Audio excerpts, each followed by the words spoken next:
In a city built on steel and shattered by Prohibition, there was a man who ran an empire without ever raising his voice.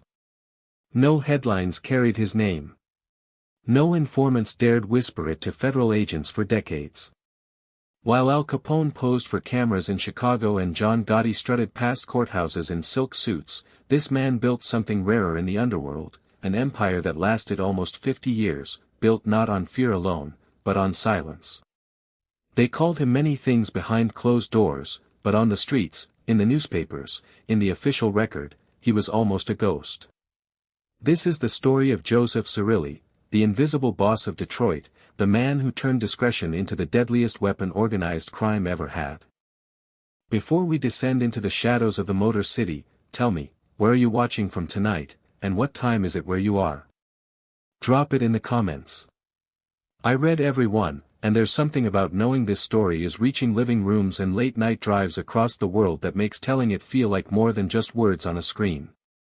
Now, lock the doors, dim the lights, and let's go back to a Detroit that doesn't exist anymore, to meet a man history almost let slip through its fingers. The winter of 1897 in Terracini was not kind to anyone. This was a fishing town clinging to the northern coast of Sicily, a place where the Tyrrhenian Sea crashed against limestone cliffs and where poverty was not a condition but an inheritance, passed down like a surname from father to son. On December 10th of that year, in a modest home not far from the harbor, a boy named Giuseppe Zerilli was born to Anthony and Rosalie Zerilli. No physician recorded his birth with any particular ceremony. No one in that room could have imagined that this infant, wrapped against the Mediterranean chill, would one day command an empire spanning gambling dens, union locals, casinos, and criminal enterprises stretching from the Great Lakes to the Nevada desert. He was simply another mouth to feed in a town already struggling to feed itself. Terracini in the final years of the 19th century was a town caught between two worlds. On one hand, there was the old Sicily, the Sicily of feudal landowners, of the Catholic Church's iron grip on daily life, of fishermen who rose before dawn to wrestle a living from an indifferent sea. On the other hand, there was a newer, more dangerous Sicily emerging in the shadows, a Sicily where secret societies had begun to formalize themselves into something resembling organized structure. The word mafia was still relatively new to outside ears, but in towns like Terracini, the concept was ancient. It was less a criminal organization in the modern sense and more a shadow government, a network of men who resolved disputes, controlled resources, and extracted tribute in a land where the official government was distant, corrupt, or simply absent. Young Giuseppe would have grown up hearing whispered names, seeing certain men treated with a deference that had nothing to do with wealth or title, understanding, even as a child, that there was a hierarchy in his world that existed parallel to the one taught in church and school. His family was not wealthy, but they were not the poorest either. Anthony Zerilli worked hard, and there is some evidence the family had connections, however modest, to the kind of local networks that would later prove invaluable when Giuseppe crossed the Atlantic. But make no mistake, the Sicily of Joseph Zerilli's childhood was brutal in its simplicity. You worked, you prayed, you obeyed the men who mattered, and if you were smart, you paid attention to how power actually moved through a town, rather than how it was supposed to move according to the law. By the time Giuseppe was a teenager, the calculus of his future had become obvious to nearly everyone in Terracini. Sicily was hemorrhaging its young men. The promise of America, real or imagined, had become an obsession across southern Italy. Letters arrived from cousins and uncles who had crossed the ocean years earlier, describing cities of impossible size, factories that never stopped running, wages that seemed like fortunes compared to what a fisherman could earn in a lifetime. For a young man with ambition and no inheritance to speak of, the choice was almost made for him. Stay, and inherit poverty. Leave, and inherit uncertainty, but uncertainty, at least, came with possibility. In 1914, at the age of 17, Giuseppe Zerilli boarded a ship bound for the United States. We should pause here and consider what that crossing actually meant. This was not a pleasure cruise. Steerage class on a transatlantic liner in the early 20th century meant packed quarters below the waterline, the constant groan of the ship's hull, the smell of unwashed bodies and salt air, weeks of uncertainty about whether America would even let you in when you arrived. Ellis Island loomed as both gateway and gauntlet, medical inspections, interrogations, the very real possibility of being turned back after having sold everything to make the journey. Giuseppe Zerilli survived all of it. He stepped onto American soil with essentially nothing but the clothes on his back, a name that immigration officials would eventually anglicize into Joseph, and whatever quiet resolve had carried him across an ocean. He made his way to Detroit, and this detail matters more than it might first appear. Detroit in 1914 was not yet the Detroit of legend, the Motor City, the arsenal of democracy. It was becoming that, rapidly, violently, but in 1914 it was still a city in transition, swelling with immigrants drawn by the promise of factory work. Henry Ford had just introduced the $5 workday the previous year, a wage that seemed almost mythical to laborers accustomed to earning a fraction of that. Immigrants poured into Detroit from every corner of Europe, Poles, Germans, Irish, and a growing population of Sicilians and Southern Italians who settled largely on the city's east side, in neighborhoods that would come to be known, informally, as Detroit's Little Italy. For young Joseph Zerilli, Detroit offered something Terracini never could: anonymity, opportunity, and crucially, a pre-existing network of fellow Sicilians who understood exactly how the old-world systems of power and obligation could be transplanted onto American soil. He did not arrive as a criminal. He arrived as a laborer, like millions of others, looking for work, looking for stability, looking for a way to build something out of nothing.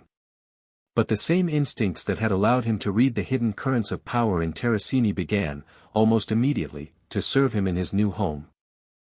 Detroit's underworld in the years before Prohibition was a fractured, violent landscape. It was not yet dominated by any single organization. Instead, it was a patchwork of competing gangs, many of them ethnic in composition, all of them vying for control over the same limited criminal economy: gambling, prostitution, loan sharking, and the small-scale extortion rackets that preyed on immigrant business owners too frightened or too disconnected from American law enforcement to seek protection anywhere else. Among the most notorious of these emerging groups was a gang of young Jewish criminals who would come to be known, infamously, as the Purple Gang, a name that would haunt Detroit streets for the better part of 2 decades, synonymous with hijacking, murder, and a level of casual brutality that shocked even hardened observers. Then, in 1920, everything changed. The 18th Amendment to the United States Constitution took effect, and with it, Prohibition became the law of the land. Overnight, the manufacture, sale, and transportation of alcoholic beverages became illegal, and overnight, one of the largest black markets in American history was born. For most cities, Prohibition was simply an inconvenience that criminal enterprises exploited. For Detroit, it was something closer to destiny. Consider Detroit's geography for a moment. The city sits directly across the river from Windsor, Ontario, Canadian territory, where alcohol remained perfectly legal throughout the entirety of American Prohibition. The Detroit River, at its narrowest points, is barely half a mile wide. What this meant, in practical terms, was that Detroit became the single most important smuggling corridor in the entire United States. Historians would later estimate that as much as 75% of all illegal alcohol entering the country during Prohibition passed through the Detroit-Windsor corridor. Boats crossed the river at night, laden with Canadian whiskey. Tunnels were rumored to exist beneath the riverbed. Ice bridges in winter allowed trucks to drive directly across the frozen river, headlights dimmed, engines idling low, cargo holds packed with liquor destined for speakeasies as far away as Chicago and New York. This was the economic engine that Joseph Zerilli stepped into as a young man in his early 20s. And here is where the story of Joseph Zerilli begins to diverge sharply from the story of so many other gangsters whose names have echoed through history. Where a figure like Al Capone approached Prohibition with theatrical violence, machine guns, public assassinations, a hunger for newspaper coverage that made him as famous as any movie star of the era, Zerilli approached it with something closer to the mindset of a businessman assessing a market opportunity. He was not interested in fame. He was interested in profit, in stability, in building relationships that would outlast any single deal or any single rival. The Sicilian criminal networks in Detroit during this period were still consolidating. Unlike the Purple Gang, which operated with a kind of chaotic, almost nihilistic violence, the Italian criminal factions in Detroit were slowly organizing along lines that mirrored the structures Zerilli would have recognized from his childhood in Sicily: hierarchies of respect, codes of conduct, an emphasis on loyalty and discretion that stood in sharp contrast to the freelance brutality of their rivals. Zerilli, still young but clearly possessed of unusual patience and intelligence, began building relationships within this world. He worked bootlegging routes. He learned the river crossings, the safe houses, the corrupt customs officials and police officers who could be paid to look the other way. He learned, above all, who could be trusted and who could not, a skill that would prove more valuable to him over the following 5 decades than any amount of physical courage or violence ever could. By the late 1920s, Detroit's Italian underworld had begun to coalesce around a handful of ambitious men, chief among them William "Black Bill" Tocco and Gaspar Milazzo, a Sicilian mob boss who had emigrated to Detroit and quickly established himself as a dominant figure in the city's bootlegging trade. Milazzo represented something specific, a direct link to the old-world Sicilian Mafia structure, a man who commanded respect not through flashy violence but through his standing within the broader Sicilian criminal network that stretched back across the Atlantic. Zerilli aligned himself with this faction, recognizing, even then, that the future of organized crime in Detroit belonged not to the chaotic street gangs but to the more disciplined, more patient Sicilian organizations that understood the long game. But Detroit's underworld in this era was, despite the growing sophistication of the Sicilian factions, still a place soaked in blood. The years between 1927 and 1931 would later become known, informally, as the era of intense gang warfare that reshaped the entire criminal landscape of the city, and Joseph Zerilli, whatever his personal preference for quiet business over public violence, was not exempt from the dangers of that era. This was a period in which loyalty could shift overnight, in which yesterday's ally could become tomorrow's target, in which a man's survival depended as much on his ability to read the shifting alliances around him as on any amount of physical strength. The most consequential event of this period, the single moment that would define the trajectory of Detroit's Italian underworld for the following half-century, occurred in May of 1930. Gaspar Milazzo, the very man whose faction Zerilli had aligned himself with, was gunned down in a fish market on Detroit's east side. The assassination was not a local dispute. It was a casualty of a much larger conflict, the Castellammarese War, a brutal power struggle raging within the American Mafia at large, pitting the old guard, Mustache Pete's, traditionalist Sicilian bosses resistant to change, against a younger, more Americanized faction of criminals who wanted to modernize the organization, streamline its operations, and move away from the endless blood feuds that had characterized Italian organized crime for a generation. Milazzo, aligned with the old guard, became a target.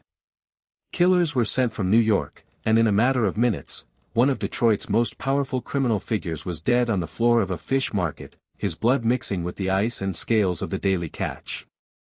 For a young man like Zerilli, who had built his early career under Milazzo's protection, this assassination could have been catastrophic. It was precisely the kind of moment that destroyed careers, that got loyal lieutenants killed simply for having stood too close to the wrong boss at the wrong time. Many men in Zerilli's position would have fled the city, gone into hiding, or found themselves eliminated in the purges that so often followed the death of a mob boss. Instead, Joseph Zerilli did something that would come to define his entire approach to power for the next 5 decades: he adapted. He did not cling stubbornly to the old alliances that had just proven fatal to his mentor. He recognized, with a clarity that few of his contemporaries possessed, which way the wind was blowing, and he moved accordingly. In the aftermath of Milazzo's murder, the Detroit Sicilian faction reorganized itself, forming what would become known as the Detroit Partnership, a criminal organization structured deliberately to avoid the kind of internal fractures that had led to Milazzo's death. William Tocco emerged as the nominal head of this new organization, formally recognized as boss when Lucky Luciano, the very architect of the modernization movement that had claimed Milazzo's life, established the National Commission structure that would govern American organized crime for the rest of the century. But behind Tocco, quietly, patiently, Joseph Zerilli was rising. He was not yet the man in charge. He was something more valuable in those uncertain years, the man everyone trusted, the man who never overreached, who never made enemies unnecessarily, who understood instinctively that survival in this world required you to be indispensable without ever appearing ambitious. By the mid-1930s, the architecture of what would become the Zerilli era was already taking shape, even if the official titles had not yet caught up to reality. Tocco resigned from his official position in 1937 amid legal troubles stemming from tax evasion charges, a reminder that in America, unlike the old country, it was not always a rival's bullet that ended a criminal career, but the quiet, grinding machinery of federal prosecution. And when Tocco stepped back, it was Joseph Zerilli, the immigrant boy from Terracini who had crossed an ocean with nothing, who had survived the purges of the Castellammarese War through sheer strategic instinct, who stood ready to take control. But taking control of an organization is one thing. Holding it, for nearly half a century, in a world where every rival wanted your position and every federal agent wanted your downfall, is something else entirely. What Joseph Zerilli built in the years that followed would become one of the most stable, most profitable, and most quietly dangerous criminal empires in American history, an empire built not on the loud violence that made men like Capone famous, but on a philosophy of restraint, patience, and near total invisibility that would keep Zerilli's name out of the headlines even as his organization grew into one of the most powerful forces in the American underworld. He understood something that so many of his contemporaries never grasped, that in a country with a free press and an aggressive federal government, the most dangerous thing a criminal could do was become interesting. Capone's flamboyance made for great newspaper copy, but it also made him the most hunted man in America, ultimately brought down not by rival gangsters but by tax evasion charges after federal investigators spent years building a case against a man who had made himself impossible to ignore. Zerilli watched these lessons unfold from a distance, and he absorbed them completely. He would spend the next several decades cultivating an image so unremarkable, so deliberately boring, that law enforcement agencies would struggle for years to even accurately map his position within the organization he controlled. The Detroit partnership under Zerilli's emerging leadership would diversify far beyond the bootlegging operations that had built its initial fortune. As Prohibition drew toward its inevitable end, repealed in 1933, Zerilli and his associates had already begun expanding into gambling operations, loan sharking, labor racketeering within Detroit's powerful union structures, and the kind of long-term, quietly profitable rackets that would sustain the organization for generations rather than the boom-and-bust violence of the bootlegging years. This was the genius of Zerilli's approach, one that would only become fully apparent over the coming decades. He was not building a criminal enterprise designed to make a fortune quickly and burn out in a blaze of gunfire and newspaper headlines. He was building something designed to last. And last it did. In the years ahead, Joseph Zerilli would consolidate power so completely, so quietly, that federal investigators would spend decades trying to definitively prove what was, within the underworld itself, an open secret, that the unassuming, soft-spoken man living in Grosse Pointe was among the most powerful crime bosses in the entire country. He would build alliances with the Genovese family in New York. He would earn a permanent seat on the National Commission, the governing body of American organized crime. He would navigate the treacherous currents of Detroit's labor unions, including a fateful, still mysterious connection to Teamsters boss Jimmy Hoffa that would echo through American criminal history for decades after both men were gone. He would watch flashier bosses rise and fall, indicted, imprisoned, assassinated, while he remained, year after year, a shadow at the edge of the frame, never quite in focus, never quite gone. But that story, the story of the empire Joseph Zerilli built, the wars he avoided, the secrets he carried to his grave, and the quiet, devastating power of a man who understood that true control requires no audience at all, is a story for what comes next.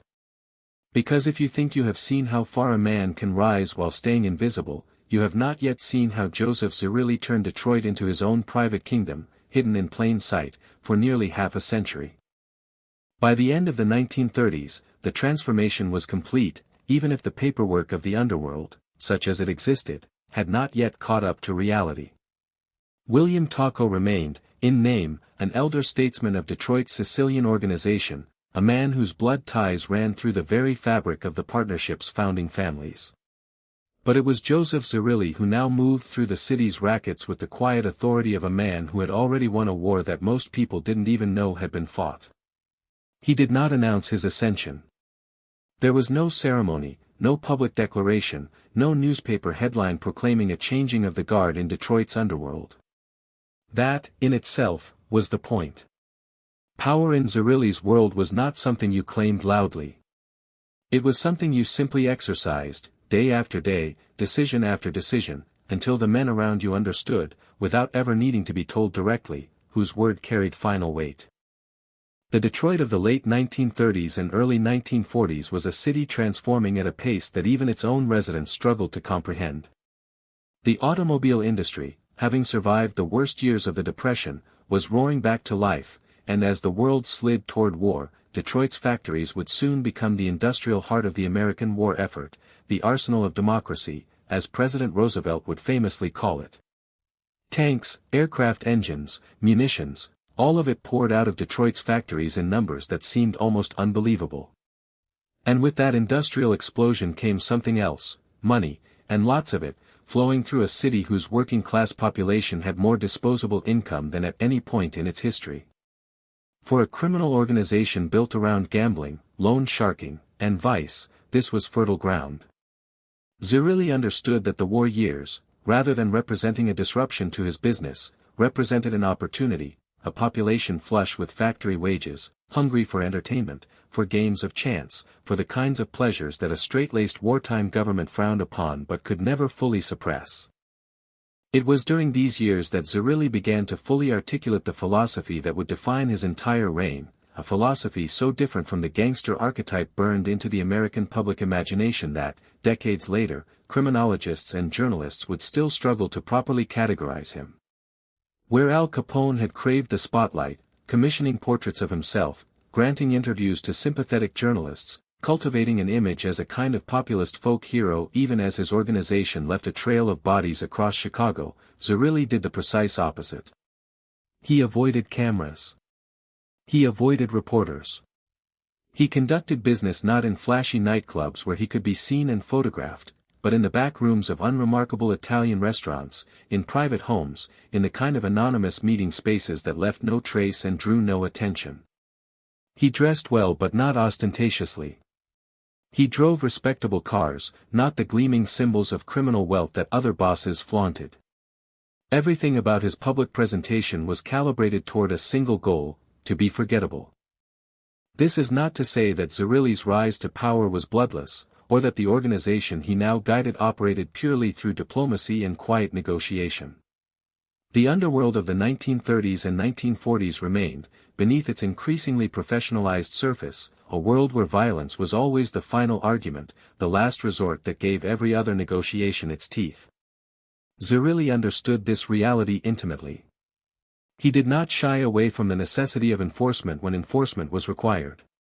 Rivals who refused to fall in line, informants who threatened the organization's security, freelance criminals who operated on partnership territory without permission or tribute, these were problems that were solved, quietly and permanently, when quiet diplomacy failed. But here again, Zerilli's genius revealed itself. He was suspected, by law enforcement, by rival organizations, by journalists who spent careers trying to pin something, anything, on him, of ordering or sanctioning numerous gangland killings over the decades of his reign. And yet, across nearly 50 years at the pinnacle of organized crime in one of America's largest cities, Joseph Zerilli was never convicted of a single violent crime. His entire criminal record, according to those who studied him most closely, consisted of little more than a speeding ticket and a charge for carrying a concealed weapon. Think about that for a moment. A man suspected of authorizing untold numbers of gangland murders across half a century of criminal dominance, and the official record shows almost nothing. That is not luck. That is not simply good fortune. That is the product of a level of operational discipline that separated Zerilli from almost every other major crime boss in American history. Central to this discipline was Zerilli's approach to what modern organizational theorists might call insulation, the deliberate structuring of criminal enterprises so that the man at the top was never directly connected, in any provable legal sense, to the violence and illegality being carried out below him. Orders did not come from Zerilli directly to the men who carried them out. They passed through layers of trusted lieutenants, each one providing a buffer, each one representing a link in the chain that investigators would need to break, one at a time, before they could ever reach the man at the center. And because Zerilli cultivated absolute loyalty among these lieutenants, rewarding loyalty generously, punishing betrayal without mercy, but more than anything, simply being the kind of boss whose judgment his men trusted implicitly, that chain almost never broke. Omerta, the ancient Sicilian code of silence, was not just a cultural inheritance Zerilli brought with him from Terracini. Under his leadership, it became an operational strategy, enforced not merely through fear but through the genuine loyalty of men who understood that Zerilli's discretion protected them just as much as it protected him. As World War II raged across Europe and the Pacific, Detroit's underworld, like every other institution in American life, adapted to wartime conditions. Rationing created new black markets, for gasoline, for tires, for sugar, for meat, and organized crime organizations across the country, including the Detroit Partnership, moved swiftly to control these illicit supply chains. Zerilli's organization, already deeply experienced in the logistics of smuggling from its Prohibition-era origins, adapted its Canadian border operations to the new realities of wartime black marketeering. The same routes that had once carried whiskey across the frozen Detroit River now carried rationed goods, sold at premium prices to a population that resented wartime restrictions even as they supported the broader war effort. Once again, Zerilli demonstrated the trait that would define his entire career, an almost preternatural ability to recognize where the next opportunity lay, and to position his organization to profit from it before competitors even understood the landscape had shifted. But it was in the post-war years, as America entered the boom times of the late 1940s and 1950s, that Zerilli's true strategic vision began to fully reveal itself, a vision that would take the Detroit Partnership from a powerful but regionally contained criminal organization into a genuine national force with tendrils reaching into the glittering deserts of Nevada. Las Vegas in the years immediately following World War II was still a relatively small, dusty railroad town, its transformation into America's gambling capital only just beginning. Figures like Bugsy Siegel had begun to recognize the potential of legalized gambling in Nevada, one of the only places in the country where casino operations could function entirely within the bounds of the law, freeing organized crime from the constant threat of federal and local prosecution that plagued illegal gambling operations everywhere else in the country. Siegel's Flamingo Hotel, opened in 1946, represented a proof of concept that would ripple through organized crime families across America. Legitimate, licensed casino gambling, operated with mob capital and mob expertise, could generate profits on a scale that dwarfed even the most successful illegal rackets, all while providing a legal veneer that made prosecution far more difficult. Zerilli, watching from Detroit, recognized the opportunity immediately. Over the following years, the Detroit Partnership, through Zerilli's careful cultivation of relationships with the New York families, particularly the Genovese organization, and through the direct involvement of his own son, Anthony "Tony Z" Zerilli, began establishing a significant financial stake in Las Vegas casino operations. This was not a hostile takeover, not a violent incursion into territory controlled by rival families. Consistent with everything we have learned about how Zerilli operated, the Detroit Partnership's entry into Las Vegas was negotiated, careful, and structured to avoid unnecessary conflict with the other families who had also recognized Nevada's potential. Detroit's interests became intertwined with properties across the growing Las Vegas Strip, including significant stakes in establishments like the Frontier Hotel and Casino, where Zerilli's own son would eventually serve as an operator and majority owner. This Vegas expansion represented something profound about Zerilli's approach to building a criminal empire, the recognition that true, lasting power required diversification, required moving beyond any single city or any single revenue stream. While rival organizations remained largely tethered to their home territories, engaged in the same kinds of localized rackets that had sustained them since Prohibition, Zerilli was quietly building a portfolio that spanned the country, an empire with legitimate business fronts, casino interests, real estate holdings, and a network of relationships that gave the Detroit Partnership influence far beyond what its relatively modest size, compared to giants like the Five Families of New York, might have suggested. Zerilli understood something that many of his contemporaries never fully grasped, that in America, the most durable form of criminal power was power that could hide behind the legitimate machinery of capitalism itself. A casino, licensed and regulated by the state of Nevada, generating millions in profit that could be reported, taxed in part, and reinvested into further legitimate enterprises, was infinitely more valuable, and infinitely more sustainable, than an illegal numbers racket that could be raided by police at any moment. It was also during this period that Zerilli's name became entangled, in ways that remain debated and mysterious even decades later, with one of the most consequential figures in American labor history, Jimmy Hoffa, the fiery, controversial president of the International Brotherhood of Teamsters. Detroit, as the beating heart of the American automobile industry, was also the beating heart of American organized labor, and the Teamsters Union, controlling the truck drivers who moved goods across the entire country, represented an almost unimaginable source of potential power and profit for organized crime. Whoever controlled influence within the Teamsters controlled access to the union's massive pension funds, controlled the ability to authorize or prevent strikes that could cripple entire industries, controlled a lever of economic power that extended into nearly every corner of American commerce. Jimmy Hoffa rose to power within the Teamsters in Detroit during precisely the years that Zerilli was consolidating his own control over the city's underworld, and the two men's spheres of influence inevitably intersected, overlapped, and, according to numerous law enforcement investigations conducted over the following decades, became deeply intertwined. The exact nature of the relationship between Hoffa and the Detroit Partnership has never been fully, definitively documented, precisely because Zerilli's operational discipline extended to this relationship just as it extended to everything else. What is known is that the Detroit mob, and organized crime more broadly, benefited enormously from access to Teamsters pension funds, which were used to finance the construction of casino properties in Las Vegas and elsewhere, effectively laundering the union's legitimate financial resources into direct investment in mob-controlled gambling operations. Hoffa needed the muscle and political influence that organized crime could provide to consolidate and defend his power within a famously volatile labor movement. The mob needed the access to capital and legitimate financial infrastructure that Hoffa's control of the Teamsters could provide. It was, in the coldest possible sense, a mutually beneficial arrangement, and Joseph Zerilli, sitting at the top of Detroit's criminal hierarchy, was positioned at the very center of that arrangement. This relationship would take on even greater, darker significance decades later, in the summer of 1975, when Jimmy Hoffa vanished from the parking lot of the Machu's Red Fox restaurant in Bloomfield Hills, Michigan, never to be seen again, one of the most famous unsolved disappearances in American history, a case that would obsess federal investigators, journalists, and true crime enthusiasts for the following half-century.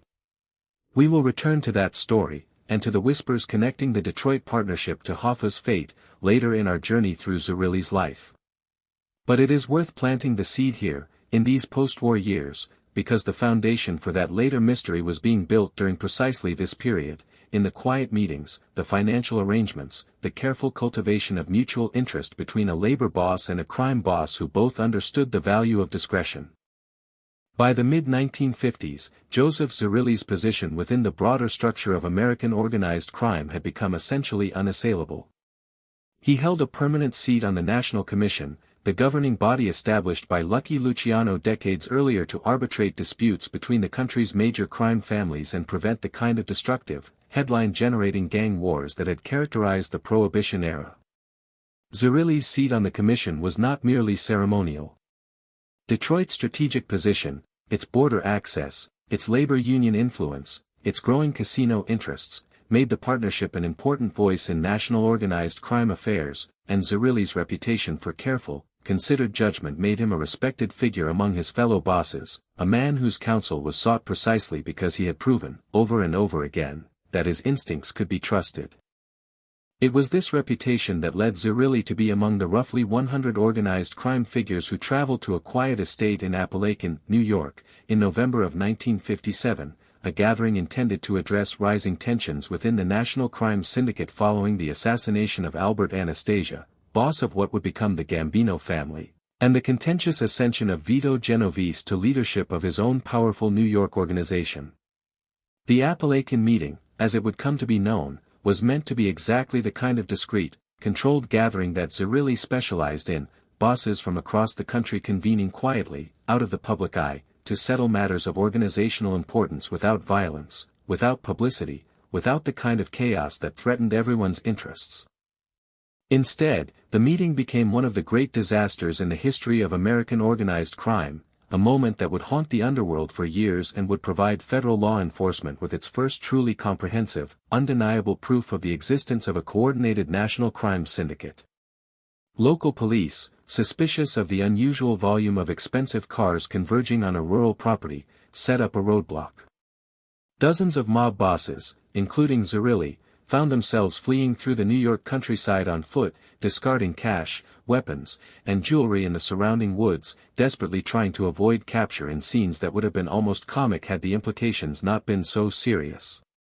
Many of the attendees were caught, questioned, and their identities and associations documented for the first time in a single, undeniable dataset that law enforcement agencies across the country would spend the following decades mining for prosecutorial leads. For a man who had built his entire career, his entire philosophy of power, around the principle of invisibility, Apalachin represented Zerilli's closest brush with public exposure, a moment when the carefully constructed anonymity of decades threatened to collapse in an instant, reduced to a name on a police report, connected forever to a gathering that had become synonymous, in the public imagination, with the very existence of the American Mafia. It would have been a moment of profound vulnerability for Zerilli, a reminder that no matter how carefully he insulated himself, no matter how disciplined his organization remained, the world beyond Detroit's borders, the world of federal investigators, of congressional hearings, of a rapidly professionalizing law enforcement apparatus increasingly focused on organized crime, was closing in, slowly but inexorably, on men like him. And yet, even in the aftermath of Apalachin, even as the FBI under J. Edgar Hoover finally began to acknowledge publicly what it had long denied, that a coordinated national crime syndicate did, in fact, exist in America, Joseph Zerilli endured.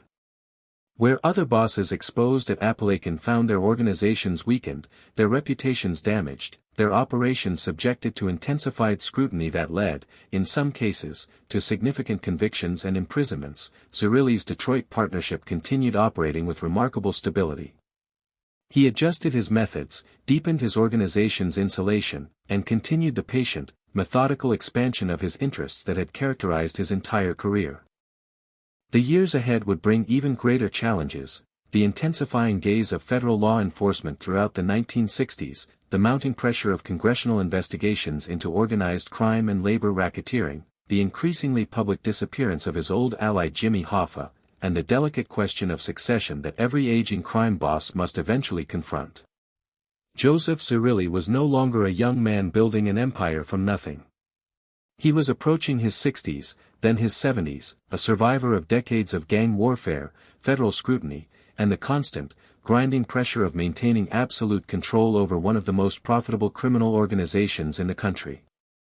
The question that would come to define the next chapter of his life was not whether he could hold on to power. He had already proven, more thoroughly than almost any other boss in American history, that he could do exactly that. The question was what would happen to the empire he had built when the invisible boss of Detroit finally, inevitably, had to let go. By the time the calendar turned to 1960, Joseph Zerilli was 62 years old, a man who had now spent more than 4 decades navigating the treacherous currents of American organized crime without ever once seeing the inside of a prison cell for anything more serious than a weapons charge.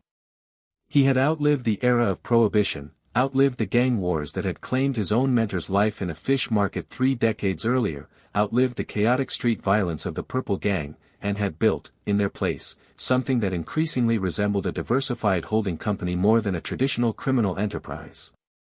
But the 1960s would bring a different kind of adversary than anything Zerilli had faced before, not rival gangsters with Tommy guns, not competing bootleggers fighting over river crossings, but the accumulated, methodical weight of the federal government itself, finally turning its full attention toward organized crime in a way it never had before.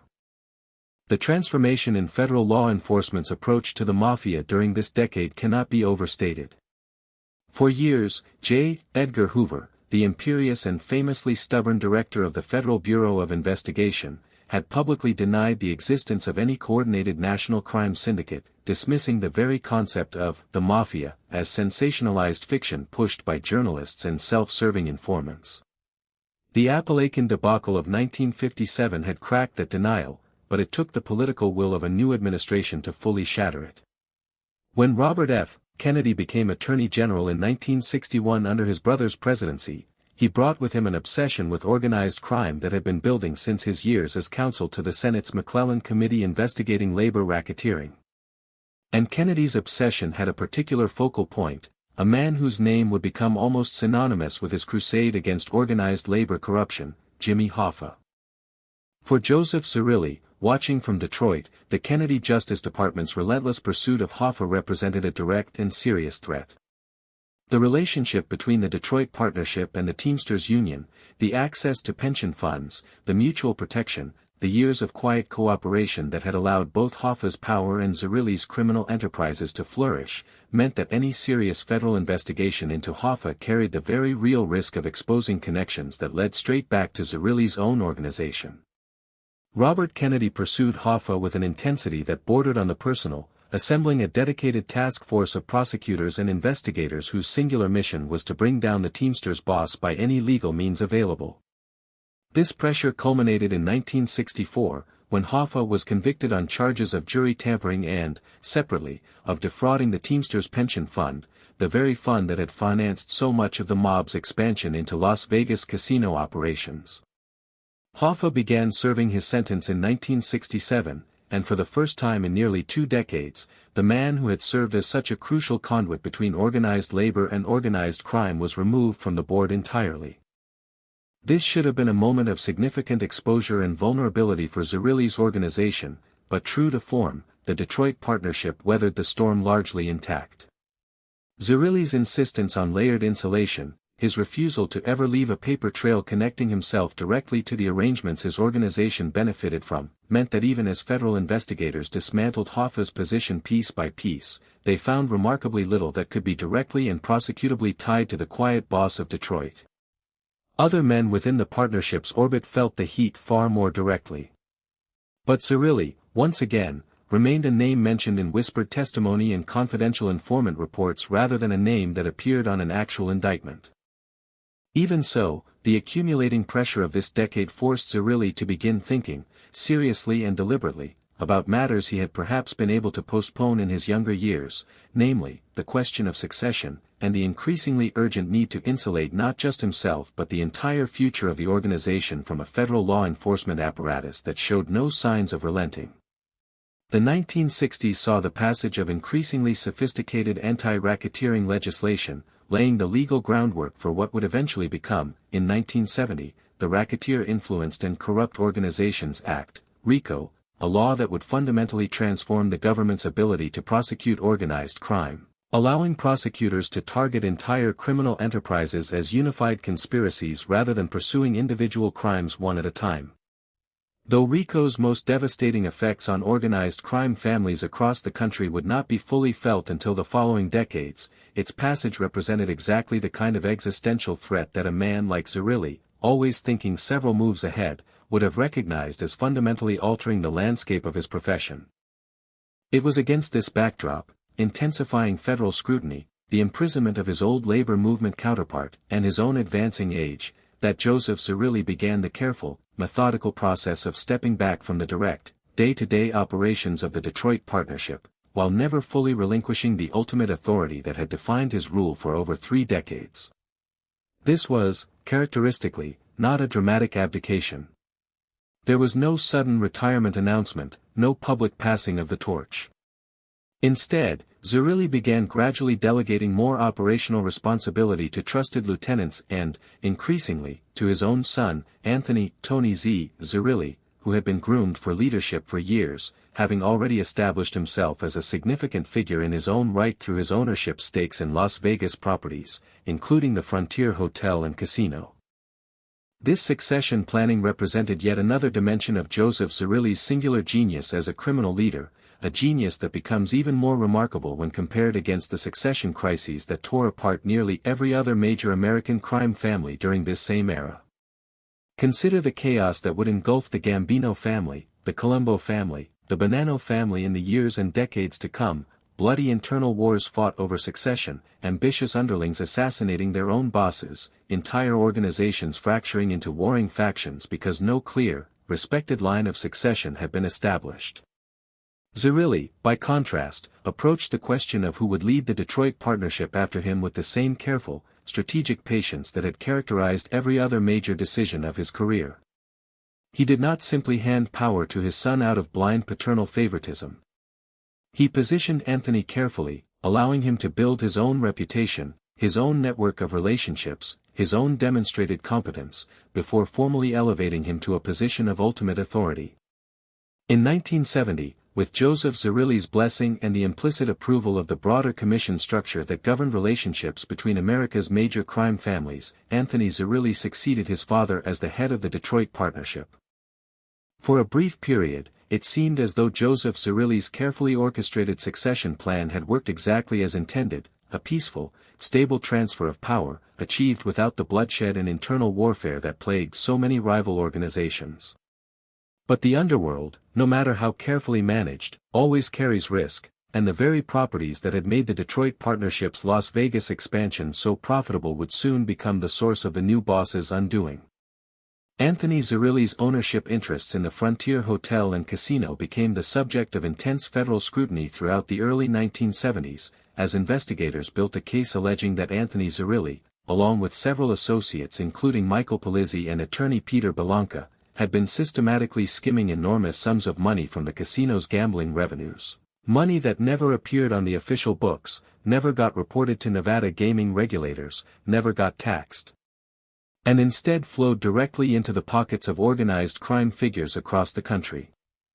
Estimates would later suggest the skimming operation diverted roughly $250,000 a month from the Frontier's gaming revenue over a period of more than 2 years, a staggering sum that represented one of the largest casino skimming operations ever uncovered by federal investigators up to that point.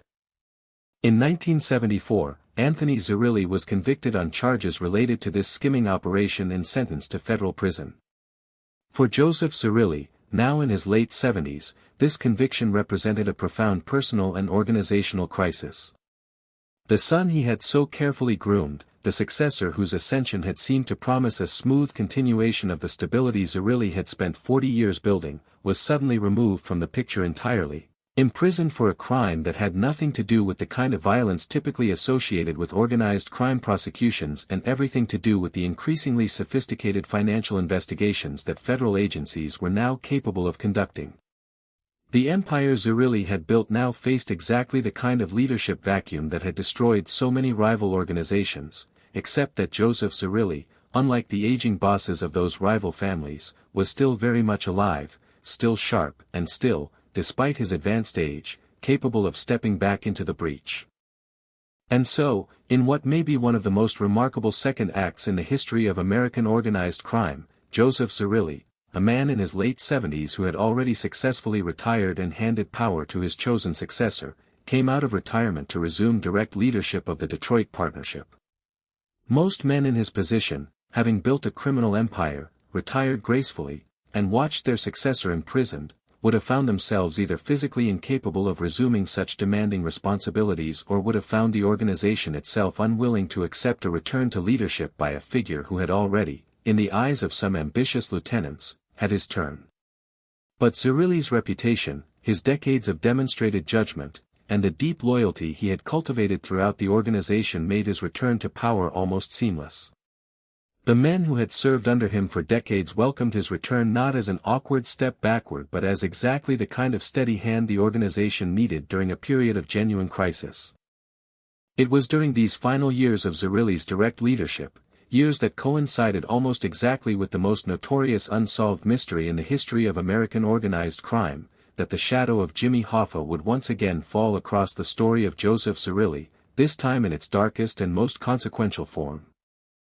Jimmy Hoffa had been released from federal prison in December of 1971, his sentence commuted by President Richard Nixon under circumstances that would themselves become the subject of decades of speculation regarding possible deals struck between the Nixon administration and organized crime interests eager to see Hoffa freed. But Hoffa's release came with conditions attached. As part of his commutation agreement, he was legally barred from engaging in any Teamsters union activities until 1980, a restriction that infuriated Hoffa, who had spent his years in prison plotting his eventual return to the presidency of the union he had built into one of the most powerful labor organizations in American history. The man who had taken over the Teamsters presidency in Hoffa's absence, Frank Fitzsimmons, had proven far more accommodating to organized crime's interests than Hoffa himself had ever been, and as Hoffa began agitating publicly against these restrictions, pushing to reclaim his old position and threatening to expose the very mob connections that had helped sustain Fitzsimmons' more pliable leadership, he became, increasingly, a liability rather than an asset to the criminal organizations that had once depended on him. On July 30, 1975, Jimmy Hoffa disappeared from the parking lot of the Machu's Red Fox restaurant in Bloomfield Hills, Michigan, having gone there, according to his own account relayed to family members beforehand, to meet with Anthony Provenzano, a New Jersey Teamsters official with deep ties to organized crime, and Anthony Giacalone, a prominent figure within the Detroit partnership itself. Hoffa was never seen again. His car was found abandoned in the restaurant's parking lot. No body was ever recovered. No definitive, prosecutable evidence has ever conclusively established exactly what happened to him, who ordered his killing, or where his remains might be found, a mystery that has fueled nearly 50 years of investigation, speculation, popular books, documentaries, and even a major Hollywood film, all attempting to finally solve one of the most haunting disappearances in American criminal history. Given everything we now understand about Joseph Zerilli's decades-long relationship with Detroit's Teamsters apparatus, given the deep entanglement between the partnership's interests and Hoffa's own rise and fall, it would be almost naive to imagine that Zerilli, as the man once again sitting atop Detroit's criminal hierarchy at the exact moment of Hoffa's disappearance, possessed no knowledge whatsoever of what had happened. Law enforcement investigators certainly did not believe he was uninvolved. The FBI's investigation into Hoffa's disappearance repeatedly circled back toward figures within the Detroit partnership's orbit, including Anthony Giacalone, who had allegedly arranged the meeting that lured Hoffa to his death, and the broader network of Detroit organized crime figures who stood to benefit enormously from Hoffa's permanent removal from the Teamsters leadership picture. And yet, consistent with everything that had defined Joseph Zerilli's career from the moment he stepped off a ship from Sicily in 1914, no evidence ever conclusively tied him personally to Hoffa's disappearance. He was questioned. He was surveilled. His name appeared in FBI files and congressional testimony related to the case. But he was never charged, never indicted, never forced to answer for whatever knowledge he may or may not have possessed regarding the fate of the man whose union pension fund had helped finance so much of the Detroit partnership's expansion into Las Vegas decades earlier. It would be Zerilli's own son, decades later, long after his father's death, who would make headlines by claiming publicly that he knew where Hoffa's body had been buried, a shallow grave, according to Anthony Zerilli's account given in a televised interview many years later, in northern Oakland County, with plans to eventually move the remains to a hunting lodge further north, plans that were apparently abandoned, leaving Hoffa's body, if Anthony Zerilli's account is to be believed, exactly where it had first been buried, less than 20 miles from where he vanished, undiscovered to this day. But in 1975, as federal investigators descended on Detroit in the aftermath of Hoffa's disappearance, Joseph Zerilli, now 77 years old, weathered this latest storm with the same quiet, patient discretion that had carried him through every crisis of his long career. He gave no interviews. He made no public statements. He continued conducting the business of the Detroit partnership with the same understated authority he had exercised for decades, even as the eyes of the entire country turned, briefly, toward Detroit, searching for answers about the fate of one of the most famous labor leaders in American history. Zerilli's final years as the acknowledged head of the Detroit partnership were marked by this same combination of quiet resilience and mounting external pressure. The federal government's organized crime task forces, energized by new legal tools like RICO and increasingly sophisticated investigative techniques including electronic surveillance, were closing in on organized crime families across the country with a thoroughness that had simply not existed during the earlier decades of Zerilli's career. And yet, remarkably, even as rival organizations in New York and elsewhere began experiencing the first waves of prosecutions that would eventually devastate their leadership structures throughout the 1980s, Detroit's partnership, under Zerilli's careful stewardship, remained comparatively insulated, comparatively stable, a testament to the decades of discipline and insulation that had defined his entire approach to power. What Joseph Zerilli left behind, when the shovels of the grave diggers at Mount Olivet Cemetery finished their work, was not just a criminal organization, though the Detroit partnership he built would continue operating, in diminished but persistent form, for decades after his passing. What he left behind was a template, a demonstration, unmatched by almost any other figure in the history of American organized crime, that true and lasting power in the underworld did not require the spectacle, the violence, or the public notoriety that had destroyed so many of his contemporaries. He proved that an empire could be built and sustained not through fear broadcast to the world, but through discipline exercised in silence. He proved that the most dangerous man in the room could be the one nobody in the room ever noticed. But the full weight of that legacy, the reckoning federal investigators would eventually bring against the organization Zerilli built, the fate of his son and successor, the final unraveling of the omerta he had enforced for nearly half a century, and the haunting, unresolved mystery of Jimmy Hoffa's grave that his own family would eventually claim to know the answer to, all of that still lay ahead, waiting in the years following his death, waiting for the next chapter of a story that even the invisible boss of Detroit could not control from beyond the grave. Detroit, in the days following October 30, 1977, felt the absence of Joseph Zerilli in a way that few outsiders could have fully appreciated.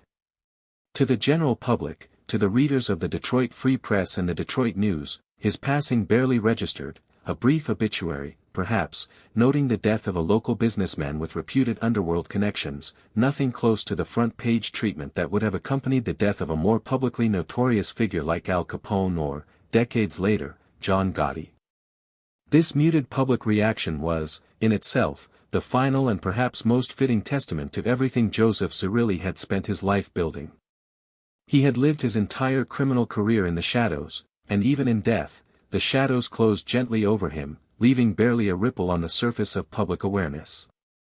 But within the tightly bound world of the Detroit partnership, within the network of made men, associates, and business partners who had operated under his authority for the better part of 4 decades, his death represented an earthquake, the removal of the single steadying force that had held the organization together through Prohibition, through the Castellammarese War, through the McClellan hearings, through Appalachian, through the rise and fall and disappearance of Jimmy Hoffa, through his own son's imprisonment. The question that now confronted the partnership was the same question that has destroyed nearly every criminal organization in history at the moment of its founder's passing: who inherits the throne, and can the throne survive the transition? For a period of roughly 2 years following Zerilli's death, the leadership of the Detroit partnership existed in a kind of careful, deliberate transition, not the chaotic power vacuum that had torn apart other families, but a considered, patient process that reflected the very culture of discipline Zerilli had spent his life instilling in the organization. Anthony Zerilli, released from prison but still operating under the shadow of his earlier conviction and the watchful eye of federal parole officers, was not immediately positioned to reclaim the unambiguous leadership role his father had once envisioned for him. Instead, the mantle passed to Giacomo "Jack" Tocco, known within the organization and eventually within federal indictments as Black Jack, a man whose bloodline connected him directly to the very founding of the Detroit partnership itself. Jack Tocco was the son of Vito William Tocco and Rosalie Zerilli, making him the nephew of Joseph Zerilli and a direct descendant of William "Black Bill" Tocco, the same man who had served as the partnership's first official boss back in the tumultuous years following Gaspar Milazzo's assassination in 1930. In 1979, Jack Tocco formally assumed leadership of the Detroit partnership, becoming the third man in the organization's history, following William Tocco and Joseph Zerilli, to hold the position of unquestioned authority over Detroit's Italian-American organized crime family.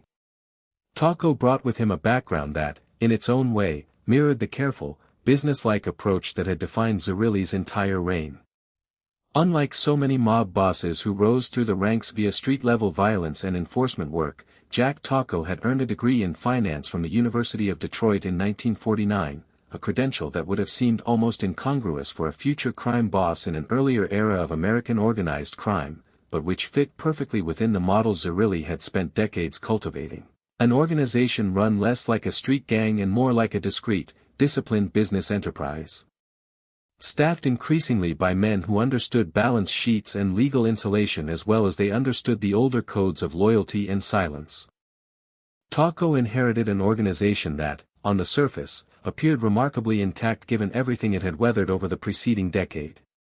But beneath that surface stability, cracks had already begun to form, cracks that would take years, even decades, to fully manifest, but which represented the first genuine erosion of the near-total insulation that Zerilli had built around Detroit's criminal enterprise. The death of Papa John Priziola, one of the last surviving original members of the partnership's founding generation, robbed the organization of institutional memory and connections that stretched back to the earliest days of Italian organized crime in Detroit. And Taco, whatever his financial acumen and inherited authority, faced a federal law enforcement apparatus that had grown immeasurably more sophisticated, more patient, and more determined than anything Zerilli had confronted during even the most intense years of Robert Kennedy's crusade against Hoffa.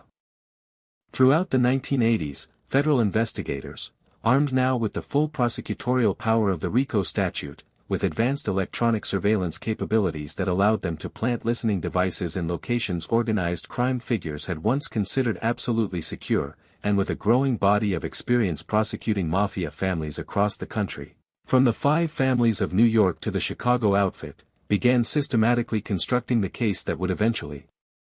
decades after Joseph Zerilli's death, finally crack open the silence he had spent his entire life enforcing. The investigation that would ultimately prove most consequential began taking shape in the mid-1980s, as FBI agents in Detroit, building on techniques that had proven devastatingly effective against organized crime families elsewhere in the country, began placing surveillance devices in locations frequented by Jack Taco and his associates, restaurants, social clubs, and business offices where the ordinary business of the Detroit partnership was still, even after decades of federal pressure, being conducted with a degree of confidence that suggested the organization had not fully absorbed the lessons other families had learned the hard way. Over the course of years, patient federal agents accumulated recordings, financial records, and testimony from cooperating witnesses that painted an increasingly detailed picture of the organization's structure, its leadership hierarchy, and its ongoing racketeering activities. A picture far more complete and far more legally actionable than anything investigators had managed to assemble during even the most intense periods of Joseph Zerilli's own reign. This accumulating case finally came to fruition in 1996, nearly 2 decades after Joseph Zerilli's death, when federal prosecutors unveiled a sweeping racketeering indictment against 17 members and associates of the Detroit partnership, including Jack Taco himself, his brother and longtime consigliere Anthony, Tony T. Taco, and, in a moment that must have carried profound significance given everything we have learned about the Zerilli family's history, Anthony, Tony Z. Zerilli, the son whose earlier imprisonment for the Frontier Hotel skimming operation had once forced his elderly father out of retirement, now facing federal prosecution once again alongside the very organization his father had spent his life protecting from exactly this kind of exposure. FBI agents at the time described this indictment in dramatic terms, with some characterizing it as having driven a stake through the heart of La Cosa Nostra in Detroit, language that, while perhaps overstated given the organization's eventual survival in diminished form, nonetheless reflected the genuine significance of what federal investigators believed they had finally accomplished. After decades of watching the Detroit partnership operate with a discretion and insulation that had frustrated generations of law enforcement officials, after watching Joseph Zerilli himself die peacefully in his own bed having never faced serious prosecution despite decades of suspected involvement in organized crime's most serious activities, federal prosecutors finally believed they had assembled a case comprehensive enough to fundamentally dismantle the organization's leadership structure. The trial and its aftermath, however, revealed something almost poetic about the endurance of the culture Joseph Zerilli had built. Jack Taco, despite facing charges that could theoretically have resulted in decades of imprisonment, was ultimately convicted and sentenced to just 1 year and a day in federal prison, a remarkably light sentence given the severity of the racketeering allegations, and one that stood in stark contrast to the 20 years prosecutors had originally sought. This outcome, so much lighter than what federal prosecutors had hoped to achieve, spoke to the continuing effectiveness of the culture of silence and careful legal insulation that Zerilli had instilled in the organization decades earlier, a culture that had clearly persisted through multiple generations of leadership, even as the specific tactical challenges facing the organization had evolved dramatically. Federal prosecutors, after years of painstaking investigation, had finally managed to convict the boss of the Detroit partnership, but even then, even with electronic surveillance, cooperating witnesses, and the full weight of RICO prosecution behind them, they could not fully break the organization's back. One figure among the 17 indicted stood apart from the others in the years that followed, in a manner that would have particular resonance for anyone who had followed the Zerilli family's decades-long entanglement with law enforcement. Anthony Tocco, Jack Tocco's brother and the family's longtime consigliere, was the only one of the 17 defendants ultimately acquitted in the case, a distinction that, according to those who studied the Detroit mob closely, reflected his particular skill as what one expert described as a boardroom gangster, a man whose business degree and careful legal awareness had allowed him to navigate decades of criminal enterprise while maintaining, at least in the eyes of a jury, sufficient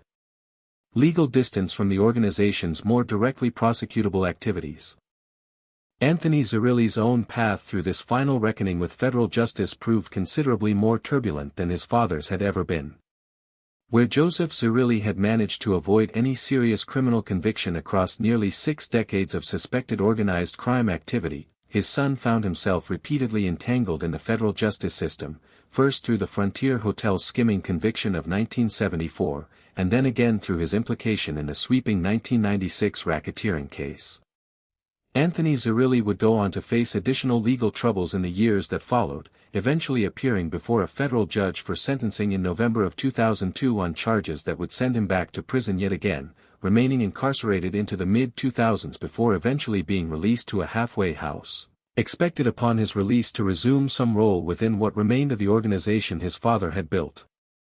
It is worth pausing here to consider the striking contrast between father and son, a contrast that illuminates, perhaps better than anything else in this entire story, exactly what made Joseph Zerilli such an extraordinary and singular figure within the history of American organized crime. Anthony Zerilli was, by every account, an intelligent and capable man, groomed carefully for leadership, positioned advantageously within the organization's most lucrative ventures, given every possible advantage his father's decades of careful empire building could provide. And yet Anthony found himself convicted, imprisoned, and publicly exposed not once but multiple times across his career, first for the casino skimming operation that ended his tenure as boss after barely 4 years, and later for his continued association with an organization that federal prosecutors had, by the 1990s, finally learned to penetrate.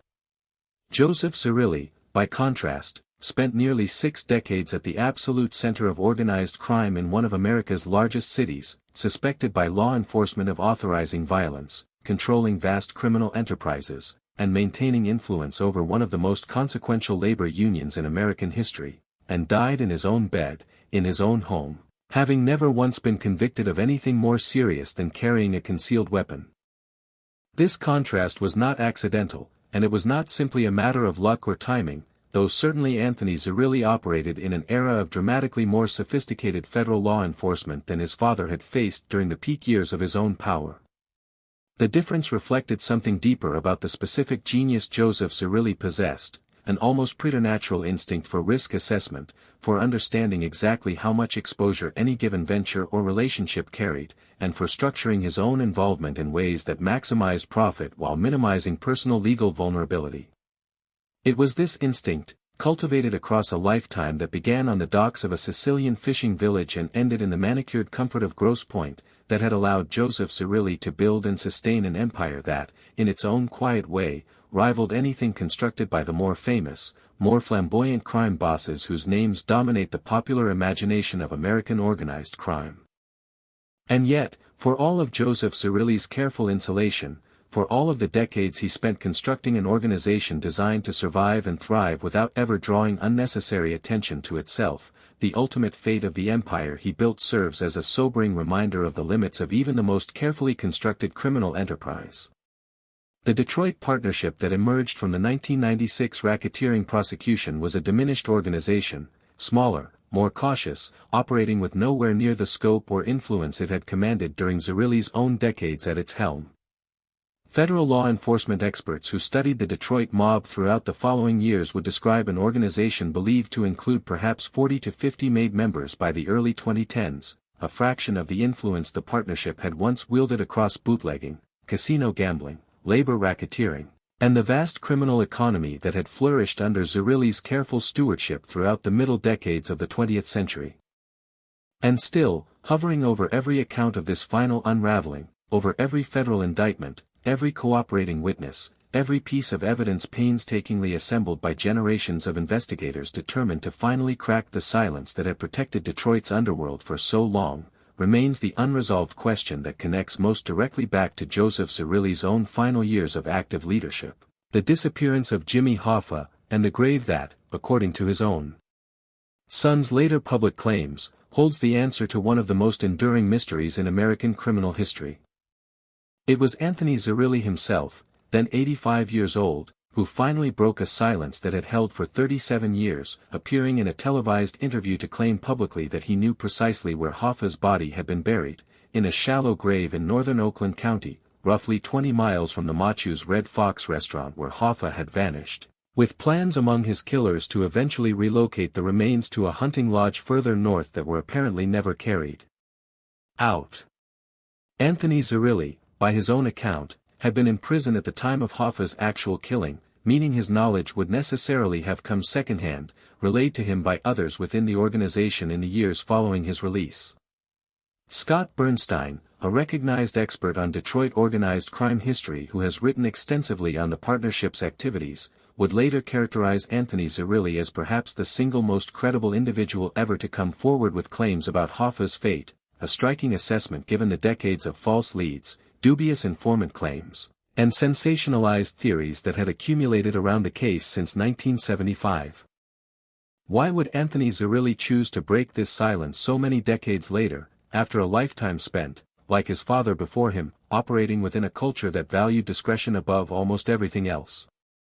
Those who studied his motivations suggested a combination of factors, a desire for financial compensation in his later years, certainly, but also, perhaps more tellingly, a genuine sense of grievance at having been sidelined by the very organization's leadership in his final years of relevance, cut out of decision-making processes that he felt his lifetime of service and sacrifice had earned him a continued role in. It is a small, human detail that feels almost incongruous set against the grand sweep of this story, the son of the most disciplined, most silent crime boss in American history, finally choosing to speak not out of some late-life crisis of conscience, but out of the same kind of organizational resentment that has motivated countless informants and cooperating witnesses throughout the entire history of organized crime. As of the years following that interview, no body has ever been recovered from the location Anthony Zerilli described. Searches conducted in northern Oakland County over subsequent years, informed by his claims and by decades of accumulated investigative theories, have failed to produce definitive physical evidence confirming his account. The mystery of Jimmy Hoffa's final resting place remains, technically, unsolved, one of the last great unanswered questions connecting directly back to the empire Joseph Zerilli spent his entire life building and protecting. What we are left with, as we approach the final chapters of this story, is a portrait of a man whose influence extended far beyond his own lifetime, whose careful cultivation of discipline and silence protected not just himself but, for decades after his death, an organization and a network of relationships that continued to resist the full exposure federal investigators spent generations trying to achieve. Joseph Zerilli died believing, we can reasonably assume, that he had successfully built something durable, an empire, a code of conduct, a culture of loyalty that would outlast him. In many ways, he was right.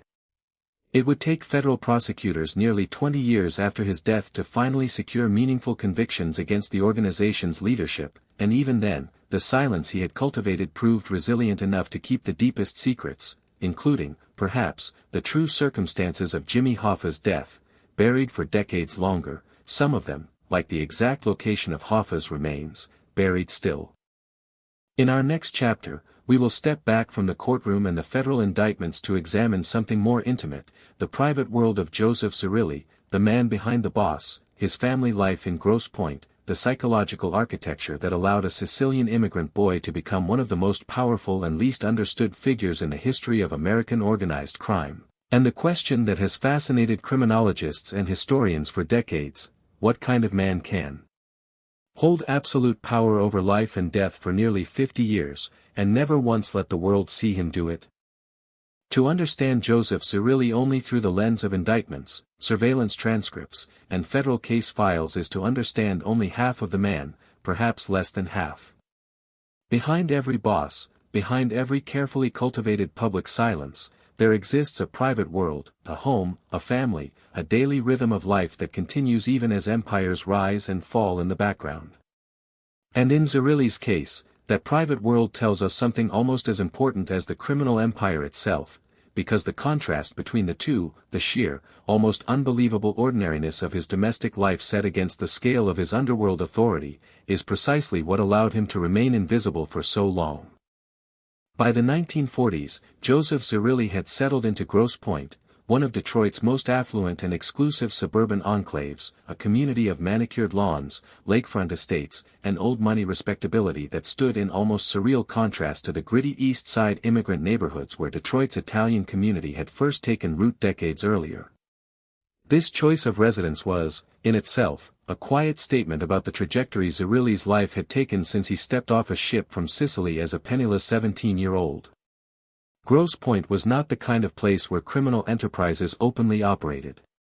It was the kind of place where doctors, lawyers, automobile executives, and old industrial fortunes built their homes, sent their children to elite private schools, and cultivated the kind of unremarkable respectability that Zerilli, throughout his entire career, had understood to be the single most valuable form of camouflage available to a man in his position.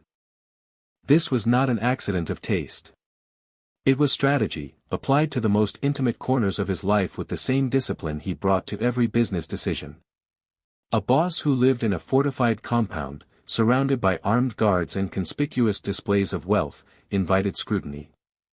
A boss who lived quietly among bankers and executives, who sent his children to respectable schools, who maintained the outward appearance of a successful, if somewhat private, businessman. That boss became almost impossible to distinguish from the thousands of other quietly wealthy men who populated communities like Grosse Pointe throughout the mid-20th century.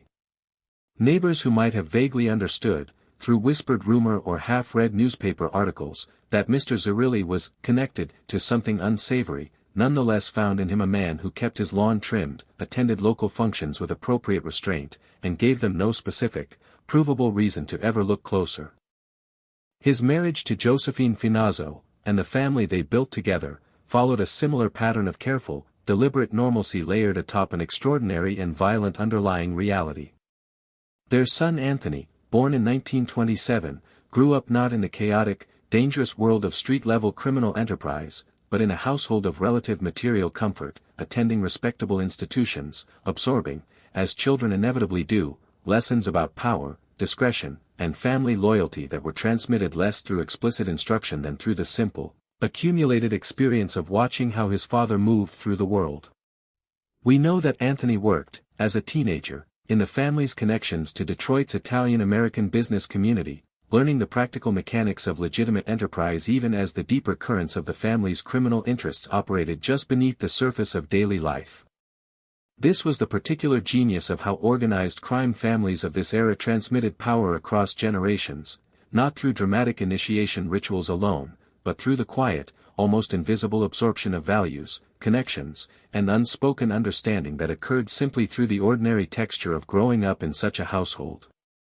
What must it have been like, we might reasonably wonder, to be Joseph Zerilli's son, to grow up understanding, gradually and perhaps never through any single explicit conversation, that your father held life and death authority over an entire criminal underworld, while simultaneously experiencing him as simply your father, present at family dinners, concerned with your education, embodying all the ordinary expectations and disappointments of any parent-child relationship.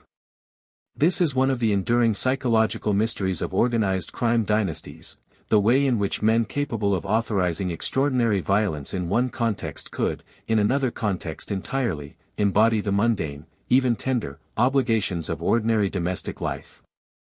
Zerilli was, by every surviving account of those who knew him, capable of exactly this kind of psychological compartmentalization, a man whose private demeanor reportedly bore almost no resemblance to the popular image of a mob boss, soft-spoken rather than menacing, understated rather than commanding through visible intimidation, more likely to be underestimated by a stranger meeting him for the first time than immediately recognized as one of the most powerful criminal figures in the country. This capacity for compartmentalization extended into every dimension of Zerilli's public presentation.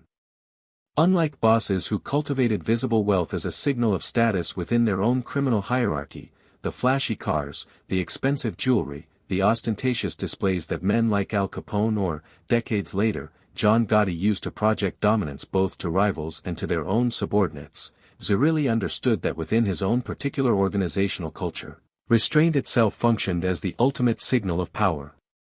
A man who did not need to display his wealth, who did not need to announce his authority through conspicuous consumption, was understood, within the internal logic of the Detroit partnership, to be secure enough in his position that such displays were simply unnecessary.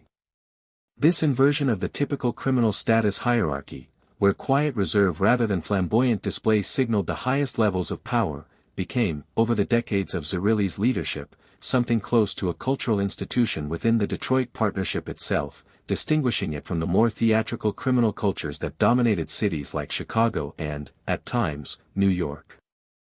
Religion, too, played its complicated, characteristically Sicilian role in Zerilli's private life.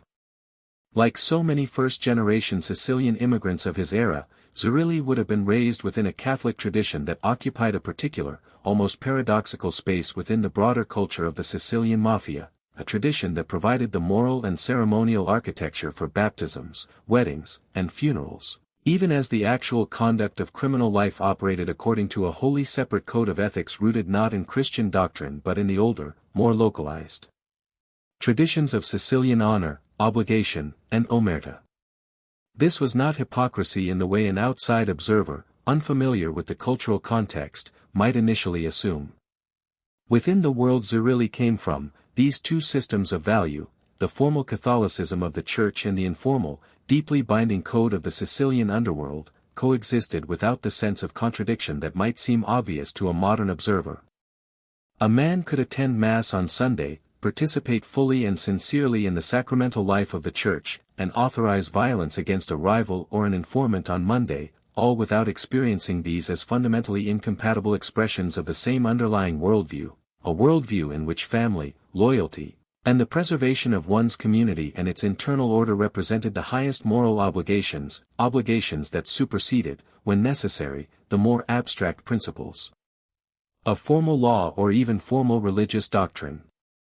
The question of what psychological toll, if any, this life exacted on Joseph Zerilli personally is one that can never be definitively answered, given how thoroughly he succeeded in keeping his inner life as private and unrecorded as his criminal enterprises. We have no diaries, no confidential letters, no psychiatric evaluations, none of the kind of intimate documentary evidence that sometimes allows historians to reconstruct the inner emotional lives of even quite private historical figures. What we have, instead, is only the outward record of decisions made across nearly 6 decades, decisions that suggest a man of extraordinary discipline, patience, and emotional control, whatever turbulence may have existed beneath that controlled surface.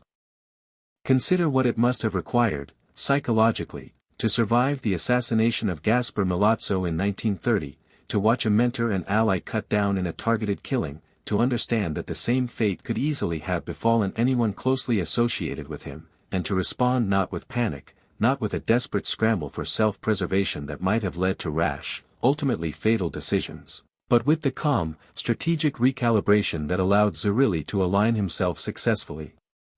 with the emerging new order of Lucky Luciano's modernized commission structure. Consider what it must have required to authorize, or at minimum tacitly permit, violence against men who may have once been friends, associates, even relatives by marriage or godparent relationships within the tightly interwoven social fabric of Detroit's Sicilian American community, and to do so while maintaining, in every other context, the demeanor of an unremarkable, even mild-mannered businessman. Consider, finally, what it must have meant to watch his own son imprisoned in 1974, to come out of a comfortable retirement at nearly 80 years old to resume the exhausting responsibilities of criminal leadership, not out of any personal ambition for continued power, but seemingly out of the same deep, almost fatalistic sense of familial and organizational obligation that had defined his entire life. There is a particular kind of loneliness, historians and criminologists who study organized crime leadership have suggested, that attaches itself to men who occupy positions of absolute, unaccountable authority within closed criminal hierarchies, a loneliness rooted in the fundamental impossibility of ever being fully known, fully understood, by anyone around them, including, perhaps especially, by their own families. Zerilli could never have discussed the true nature of his daily decisions with his wife over dinner in the way an ordinary businessman might discuss the challenges of his workday.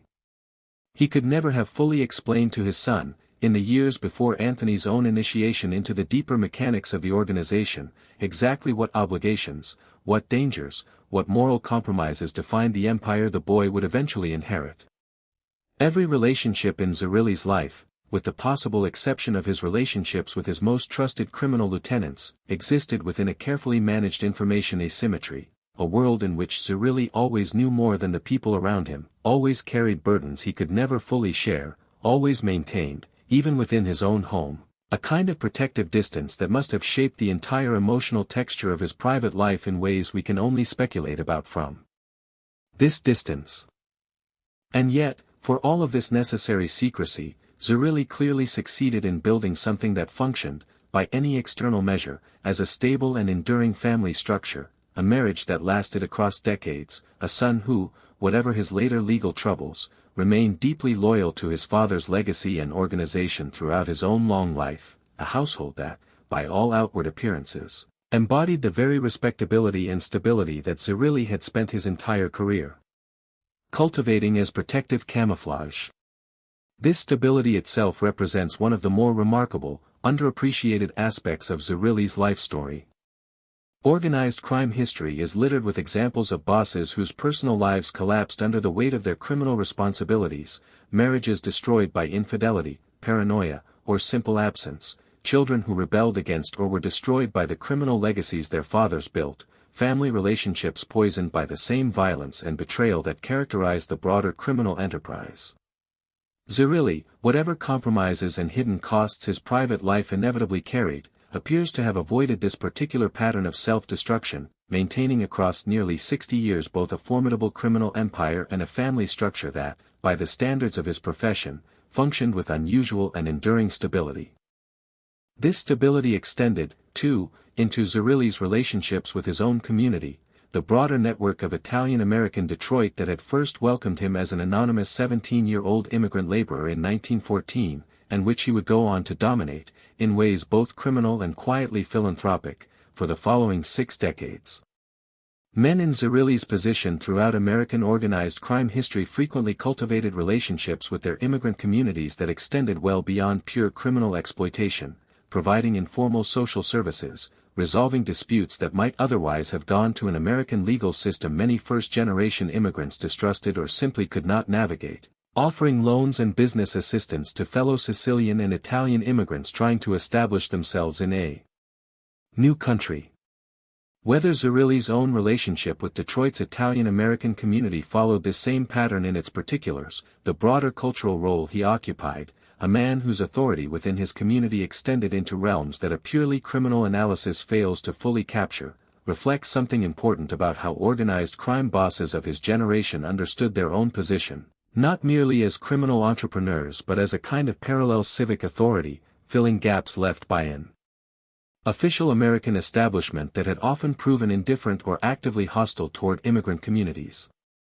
As Joseph Zerilli entered his final years, in the period following his brief retirement, his son's imprisonment, his own return to active leadership, and the mounting shadow of the Hoffa disappearance, one wonders what reflections, if any, occupied the private thoughts of a man who had witnessed and shaped nearly the entire arc of 20th-century American organized crime.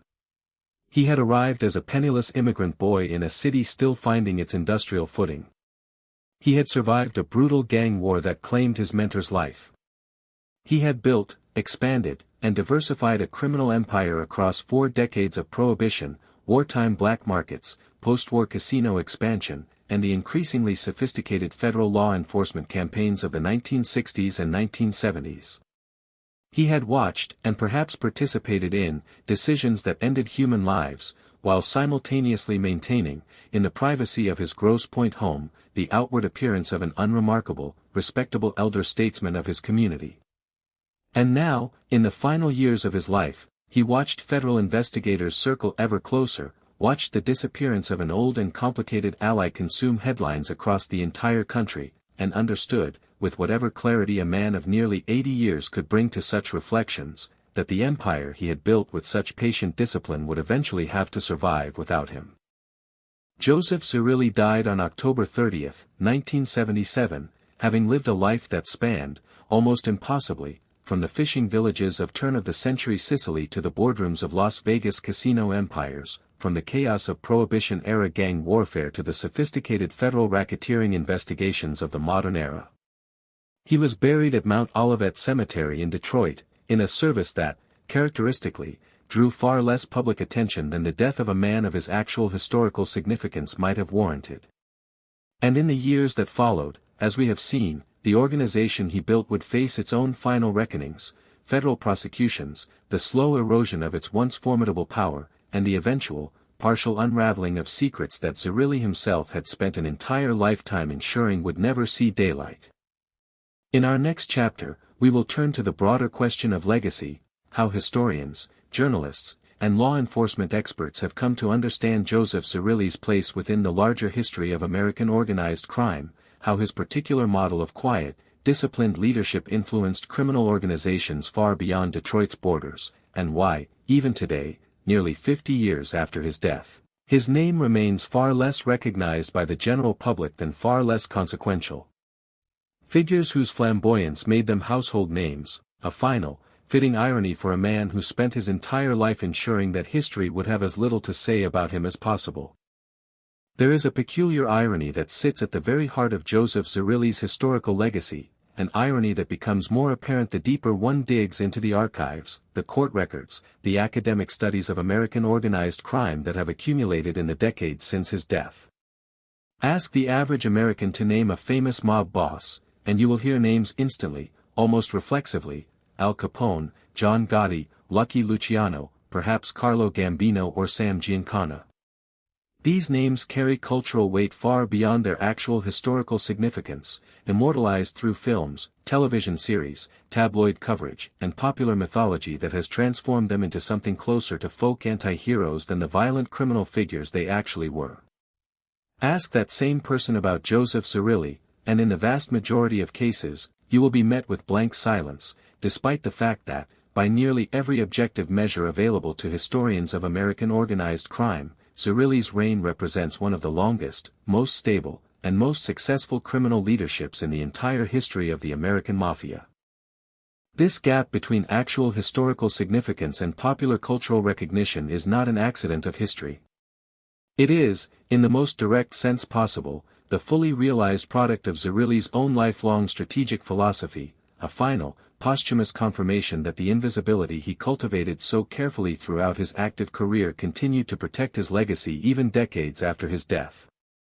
Consider the comparison that criminologists and mob historians have repeatedly drawn between Zerilli and Al Capone, two men who occupied roughly parallel positions of criminal authority in the industrial cities of the American Midwest during overlapping periods of American history.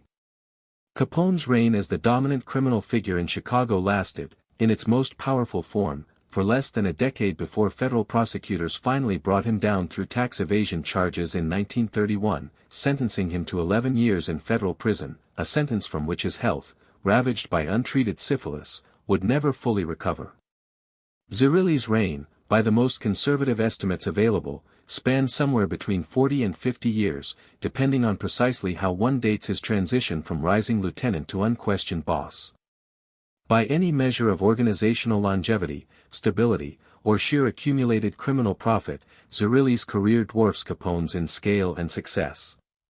And yet Capone remains, nearly a century after his downfall, one of the most instantly recognizable figures in American popular culture, while Zerilli remains almost entirely unknown outside of specialized academic and law enforcement circles. The explanation for this disparity lies precisely in the contrasting philosophies that defined each man's approach to criminal leadership. Capone actively courted public attention, understanding, correctly, in terms of building a certain kind of populist folk hero status within Depression-era Chicago, that visibility could translate into a form of protective popularity, a public image as a modern-day Robin Hood figure who defied an unpopular prohibition law that many ordinary Americans privately resented. This strategy generated enormous cultural capital that persists to this day, but it also generated enormous legal exposure, ultimately making Capone one of the most intensely scrutinized criminal figures in American history, a man whose downfall became almost inevitable the moment he chose visibility over discretion. Zerilli, observing lessons from Capone's example and from countless similar cautionary tales among his own contemporaries, made the opposite calculation with remarkable consistency across nearly half a century of leadership, sacrificing the cultural immortality that visibility might have provided in exchange for the practical, day-to-day survival and profitability that discretion guaranteed. It was, in the most literal sense, a trait of legend for longevity, and Zerilli, unlike so many of his more famous counterparts, chose longevity every single time the choice presented itself. Law enforcement officials and organized crime experts who have studied Detroit's criminal history in the decades since Zerilli's death have consistently identified him as one of the most operationally sophisticated crime bosses in American history, precisely because of this discretion, even as they acknowledge the profound challenge his very obscurity poses to any comprehensive historical accounting of his actual activities and influence. FBI files declassified or obtained through Freedom of Information Act requests in the years following his death reveal an organization that federal investigators believe to be deeply involved in gambling, loan sharking, labor racketeering, and, through its Las Vegas interests, casino skimming operations on a scale that rivaled anything conducted by the more famous New York families.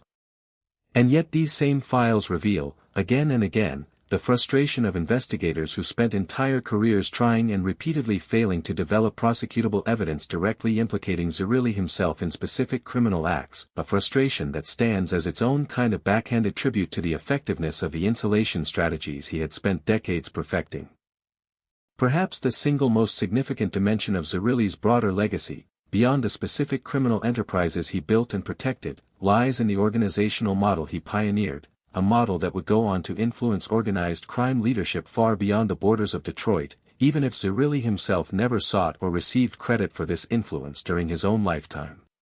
The traditional image of American organized crime leadership, cemented by decades of newspaper coverage, Hollywood films, and popular true crime literature, centers on a particular archetype, the charismatic, often violent boss who rules through visible intimidation, commands loyalty through fear and personal magnetism in roughly equal measure, and maintains power through a willingness to demonstrate violence publicly enough that rivals and subordinates alike understand the costs of defiance. Zerilli's model offered a genuine alternative to this archetype, a demonstration that criminal authority could be maintained just as effectively, and considerably more sustainably, through careful business diversification, disciplined organizational insulation, patient relationship building across rival families and legitimate business interests, and a studied avoidance of exactly the kind of visible violence and public spectacle that had destroyed so many of his contemporaries. This model would find echoes, in the decades following Zerilli's death, in the broader transformation of American organized crime as a whole, a transformation that saw many of the country's surviving crime families gradually shift away from the violent, headline-generating tactics of the mid-20th century toward more businesslike, more legally insulated operational structures, precisely in response to the increasingly sophisticated federal prosecutorial tools that had begun to devastate less disciplined organizations throughout the 1980s and 1990s. In this sense, Joseph Zerilli can reasonably be understood not merely as a successful practitioner of a particular criminal strategy unique to his own city and circumstances, but as something closer to a genuine innovator within the broader institutional history of American organized crime, a man whose approach to leadership anticipated, by several decades, adaptations that other crime families would only be forced to adopt much later, and often only after suffering the kind of devastating prosecutions that Zerilli's own organization managed to avoid for the entirety of his active leadership. It is worth pausing to consider, As well, the specific historical significance of Zerilli's permanent seat on the National Commission, the governing body that Lucky Luciano had established in the 1930s to arbitrate disputes and coordinate policy among America's major organized crime families. Detroit's partnership was never among the largest or most numerically powerful of America's crime families. It existed in a different tier of scale compared to giants like the Gambino or Genovese organizations of New York, whose membership numbered in the hundreds compared to Detroit's more modest ranks. And yet Zerilli's voice on the commission carried weight disproportionate to the raw size of his organization, a testament to the respect his decades of judicious, careful leadership had earned him among his peers across the country. This respect manifested in tangible ways, in the willingness of the more powerful New York families to negotiate rather than dictate terms regarding Detroit's Las Vegas casino interests, in the deference shown to Zerilli's counsel during moments of national organizational crisis like the aftermath of Albert Anastasia's assassination in 1957, in the simple fact that a boss from a mid-sized Midwestern criminal organization could command a permanent, respected seat at a table dominated by the largest and most historically significant families in the country. This national standing raises an important question that historians of organized crime have grappled with extensively. To what extent did Zerilli's particular philosophy of discretion and business-focused pragmatism actually influence the broader thinking of his fellow commission members, potentially shaping the trajectory of American organized crime far beyond the specific borders of Detroit?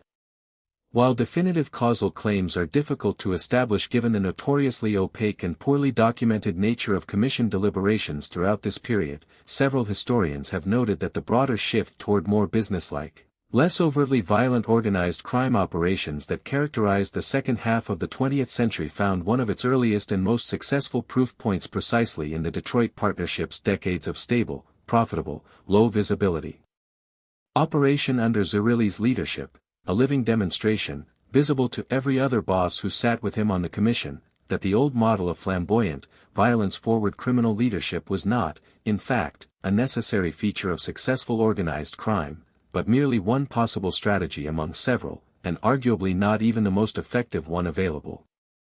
The Las Vegas dimension of Zerilli's legacy deserves particular attention in any serious accounting of his broader historical significance, precisely because of how thoroughly it illustrates the specific mechanism by which organized crime figures of his generation successfully transitioned criminal capital into what would eventually become fully legitimate, enormously profitable American industries.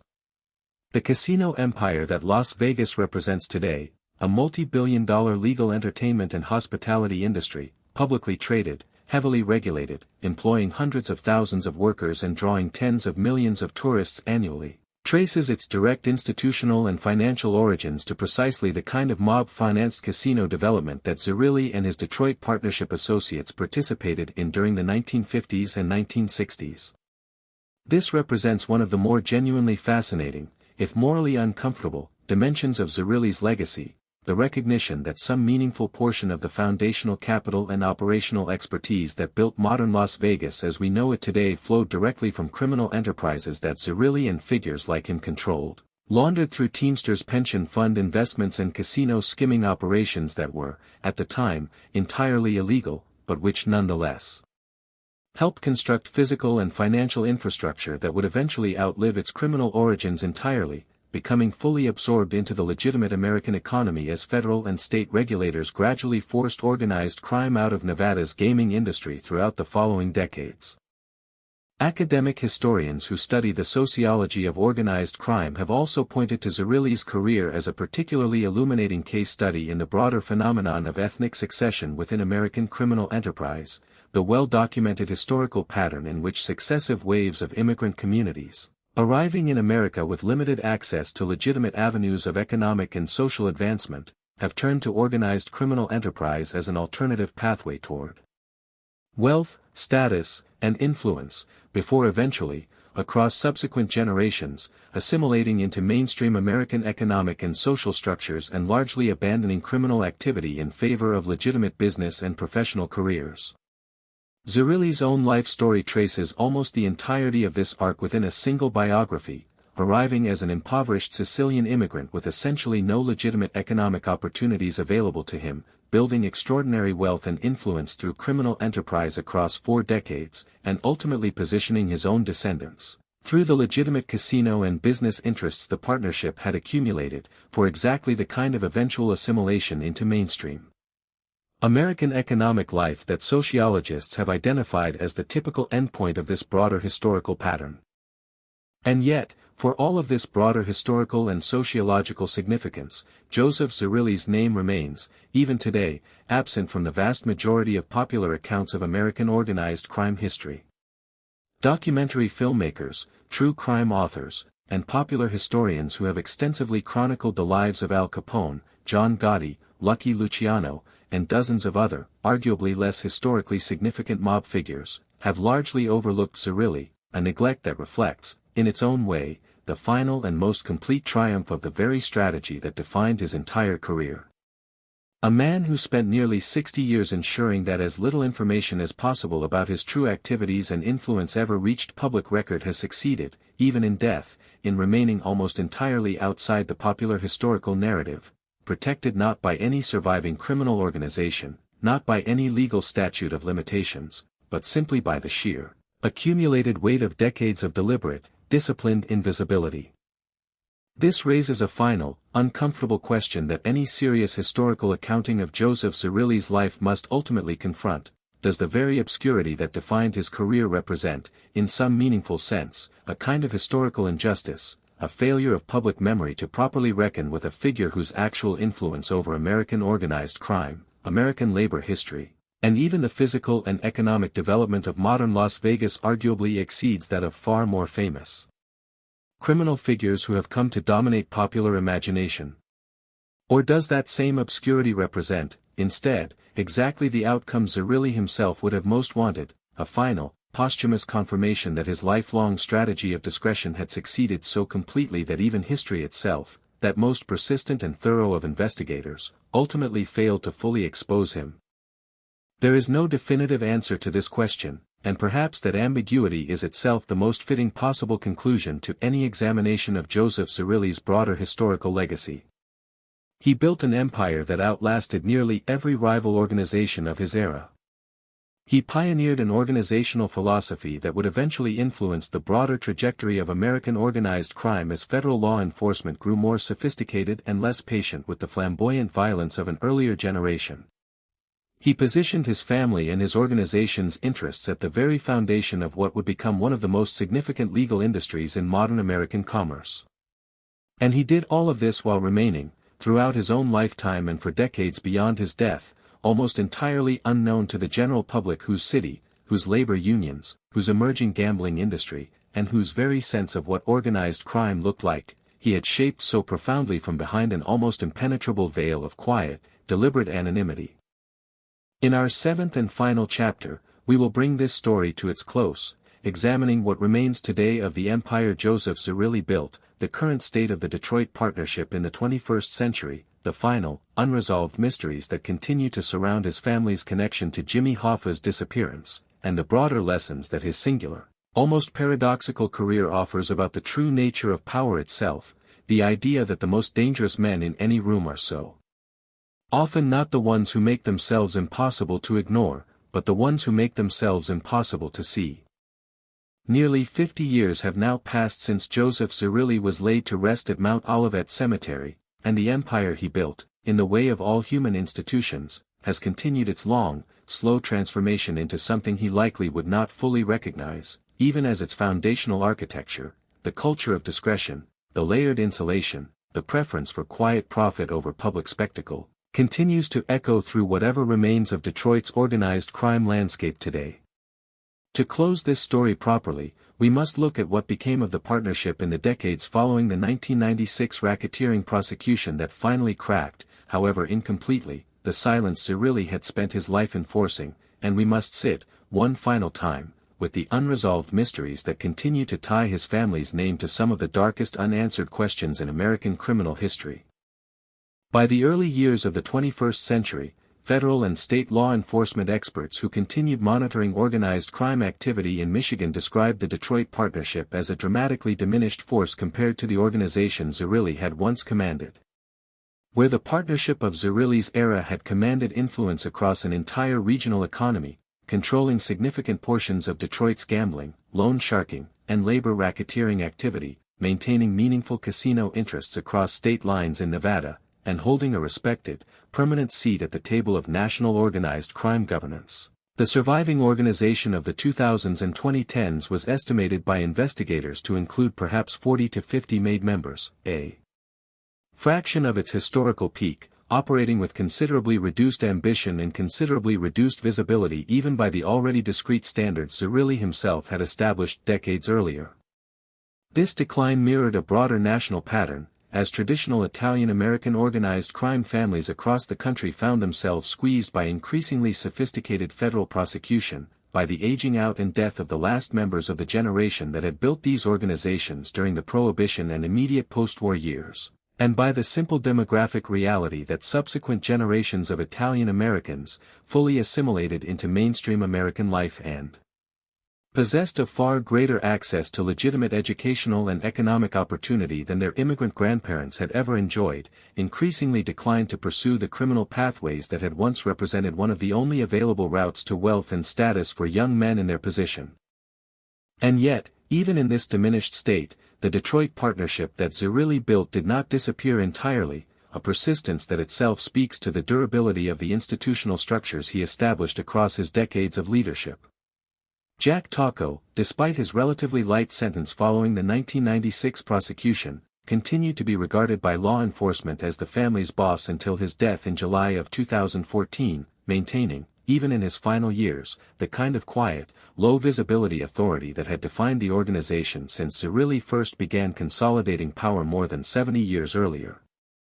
Anthony Zerilli, Joseph's own son, continued moving in and out of legal difficulty throughout these same years, eventually passing away in March of 2015 in Weston, Florida, having lived to the age of 87, outliving his father by nearly 2 decades, and having witnessed, across his own long and legally turbulent life, the near-complete arc of his family's organization from its peak of national influence through its eventual, gradual diminishment into a much smaller regional operation, existing largely outside the scope of major public attention.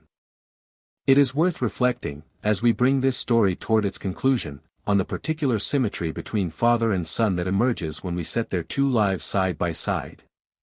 Joseph Zerilli, the immigrant who arrived with nothing and built an empire through 5 decades of near total invisibility, dying peacefully in his own home having never faced serious criminal conviction.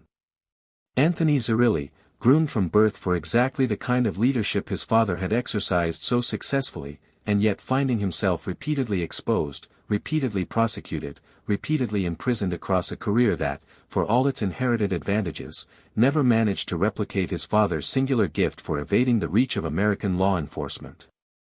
This is, in its own way, one of the most quietly devastating aspects of the entire Zerilli story, the recognition that whatever specific combination of instinct, discipline, and perhaps simple historical timing had allowed Joseph Zerilli to survive nearly 6 decades at the absolute pinnacle of organized crime without meaningful legal consequence, it was a combination that could not simply be inherited, could not be transmitted from father to son through mentorship and family loyalty alone, no matter how carefully that mentorship was conducted. The Hoffa mystery, too, remains suspended in precisely the state of unresolved ambiguity that has characterized it since July of 1975, a mystery that connects more directly and more consequentially to Joseph Zerilli's own final years of active leadership than perhaps any other single episode in this entire story. Anthony Zerilli's 2012 television interview, in which he claimed knowledge of a shallow grave in northern Oakland County, generated headlines and renewed investigative interest, and yet, more than a decade later, no definitive physical evidence has ever emerged to conclusively confirm his account. Searches conducted in the years following his claims, informed by his specific description of the burial location, have failed to produce Hoffa's remains, leaving open the possibility, considered seriously by some investigators and historians of the case, that Anthony Zerilli's account, however credible in its broad strokes according to experts like Scott Bernstein, may nonetheless have contained inaccuracies regarding the precise location, whether through the natural erosion of second-hand information passed down across decades, or through the kind of deliberate imprecision that a man raised within a culture of careful discretion might have maintained even in the act of apparent disclosure. What we can say with reasonable historical confidence is this: Joseph Zerilli, in the final 2 years of his active leadership of the Detroit Partnership, presided over an organization whose interests intersected directly and consequentially with the circumstances surrounding Jimmy Hoffa's disappearance. Whether Zerilli himself gave any direct order, whether he possessed advance knowledge of what was planned for that July afternoon outside the Machu's Red Fox restaurant, whether he simply understood, after the fact, what had transpired and made the same calculated decision toward silence that had defined every other crisis of his long career, these remain questions that history, despite 5 decades of dedicated investigation, has never definitively answered, and given the thoroughness with which Zerilli conducted every other aspect of his criminal enterprise, it seems entirely possible that these questions will never be answered with full certainty, that the specific truth of what Joseph Zerilli knew about Jimmy Hoffa's fate may represent one final secret that the invisible boss of Detroit successfully carried with him to his own grave.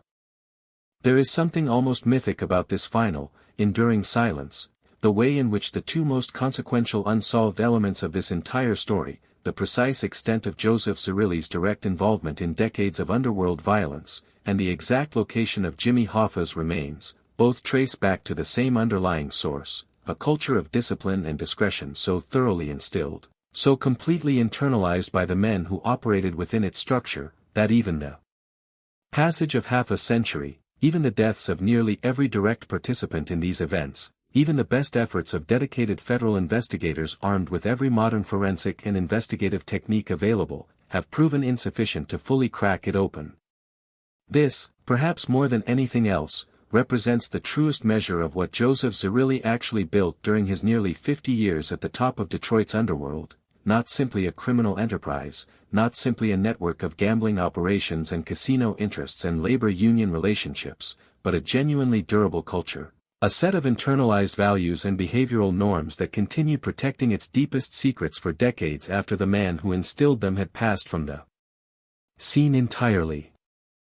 What, then, are we ultimately meant to take from the life of Joseph Zerilli, a man who spent nearly 6 decades at the absolute center of American organized crime, who built and sustained a criminal empire that outlasted nearly every rival organization of his era, who maintained a permanent, respected seat among the most powerful criminal figures in the entire country, and who nonetheless remains, even today, almost entirely unknown outside of specialized historical and law enforcement circles? Perhaps the most important lesson lies precisely in that final paradox, in the recognition that our popular understanding of power, criminal or otherwise, remains so thoroughly shaped by visibility, by spectacle, by the kind of dramatic public presence that generates headlines and cultural mythology, that we systematically underestimate the actual influence wielded by those who choose the opposite path. We remember Al Capone because Al Capone needed, to be remembered, because visibility was, for him, an essential component of the particular kind of populist criminal authority he sought to cultivate. We have largely forgotten Joseph Zerilli precisely because forgetting him, precisely because remaining invisible to history itself, represented the final, fullest expression of the exact same discipline that had allowed him to survive and thrive for nearly half a century while men around him fell to bullets, to federal indictments, to the countless other hazards that claimed so many of his contemporaries. There is a broader lesson here, too, about the nature of institutional survival more generally, a lesson that extends, in its own way, well beyond the specific context of organized crime history. Joseph Zerilli succeeded, where so many of his rivals and contemporaries failed, because he understood something that remains true across nearly every domain of human organizational life, that durability is rarely built through dramatic, visible displays of strength, but rather through patient, unglamorous, often invisible discipline, sustained consistently across years and decades rather than concentrated into single moments of spectacular assertion. The empires that last, in criminal enterprise as in legitimate business, in politics as in personal life, are rarely the ones that announce themselves loudest. They are, more often, the ones that understand the profound strategic value of restraint, of patience, of the willingness to forego the immediate satisfaction of visible dominance in favor of the longer, quieter accumulation of genuine, sustainable power. Joseph Zerilli's story, in the end, is not simply the story of a criminal, though he was, unquestionably, one of the most successful and consequential criminal figures in American history, a man whose organization trafficked in violence, exploitation, and the systematic corruption of American labor institutions across nearly 6 decades of operation, and whose legacy, whatever its historical fascination, should never be romanticized or divorced from the genuine human cost that organized crime inflicted on countless victims across the entire span of his career. It is, more fundamentally, the story of a particular kind of American life, the story of an immigrant who arrived with nothing, who built something extraordinary through means that history must judge honestly and without sentimentality, and who understood, with a clarity that few of his contemporaries in any field ever achieved, that the truest form of power is often the kind that never announces itself at all. He came from a fishing village on the northern coast of Sicily, a place where the sea determined everything and where a young man with ambition had almost no legitimate path toward the kind of life he clearly wanted for himself. He crossed an ocean at 17 with nothing but his name and his instincts. He built, over the following 6 decades, an empire that touched Detroit's docks and its factories, its labor unions and its casinos, its city government and, through channels that remain only partially documented even today, the very disappearance of one of the most famous labor leaders in American history. And when he finally died, quietly, in his own home, in one of Detroit's most comfortable and respectable neighborhoods, he left behind a legacy so carefully obscured that even now, nearly half a century later, we are left piecing together the true scope of his influence from fragments, federal surveillance files, congressional testimony, the occasional late-life confession from a son who had spent his own turbulent career failing to replicate his father's singular gift for invisibility. That is the story of Joseph Zerilli, the invisible boss of Detroit. Not the loudest gangster in American history. Not the most famous, not the most photographed, not the one whose name became shorthand for an entire era of organized crime. But quite possibly, by the measures that matter most within his own dark profession, survival, profitability, and the successful, generational preservation of power, one of the most successful criminals this country has ever produced. A man who understood, better than almost anyone else in the entire history of American organized crime, that true power does not need to be seen to be real. It only needs to be exercised, quietly, patiently, decade after decade, by a man willing to let the world assume he was nobody at all. If this story of Detroit's most invisible boss pulled you into the shadows of a city and an era most people never fully understood, you know what to do. Subscribe for more tales from the underworld, the bosses, the betrayals, the empires built in silence and buried in secrets that history is still trying to dig up. And if you've made it all the way to the end of this one, drop a comment and let me know which story from the shadows you want told next.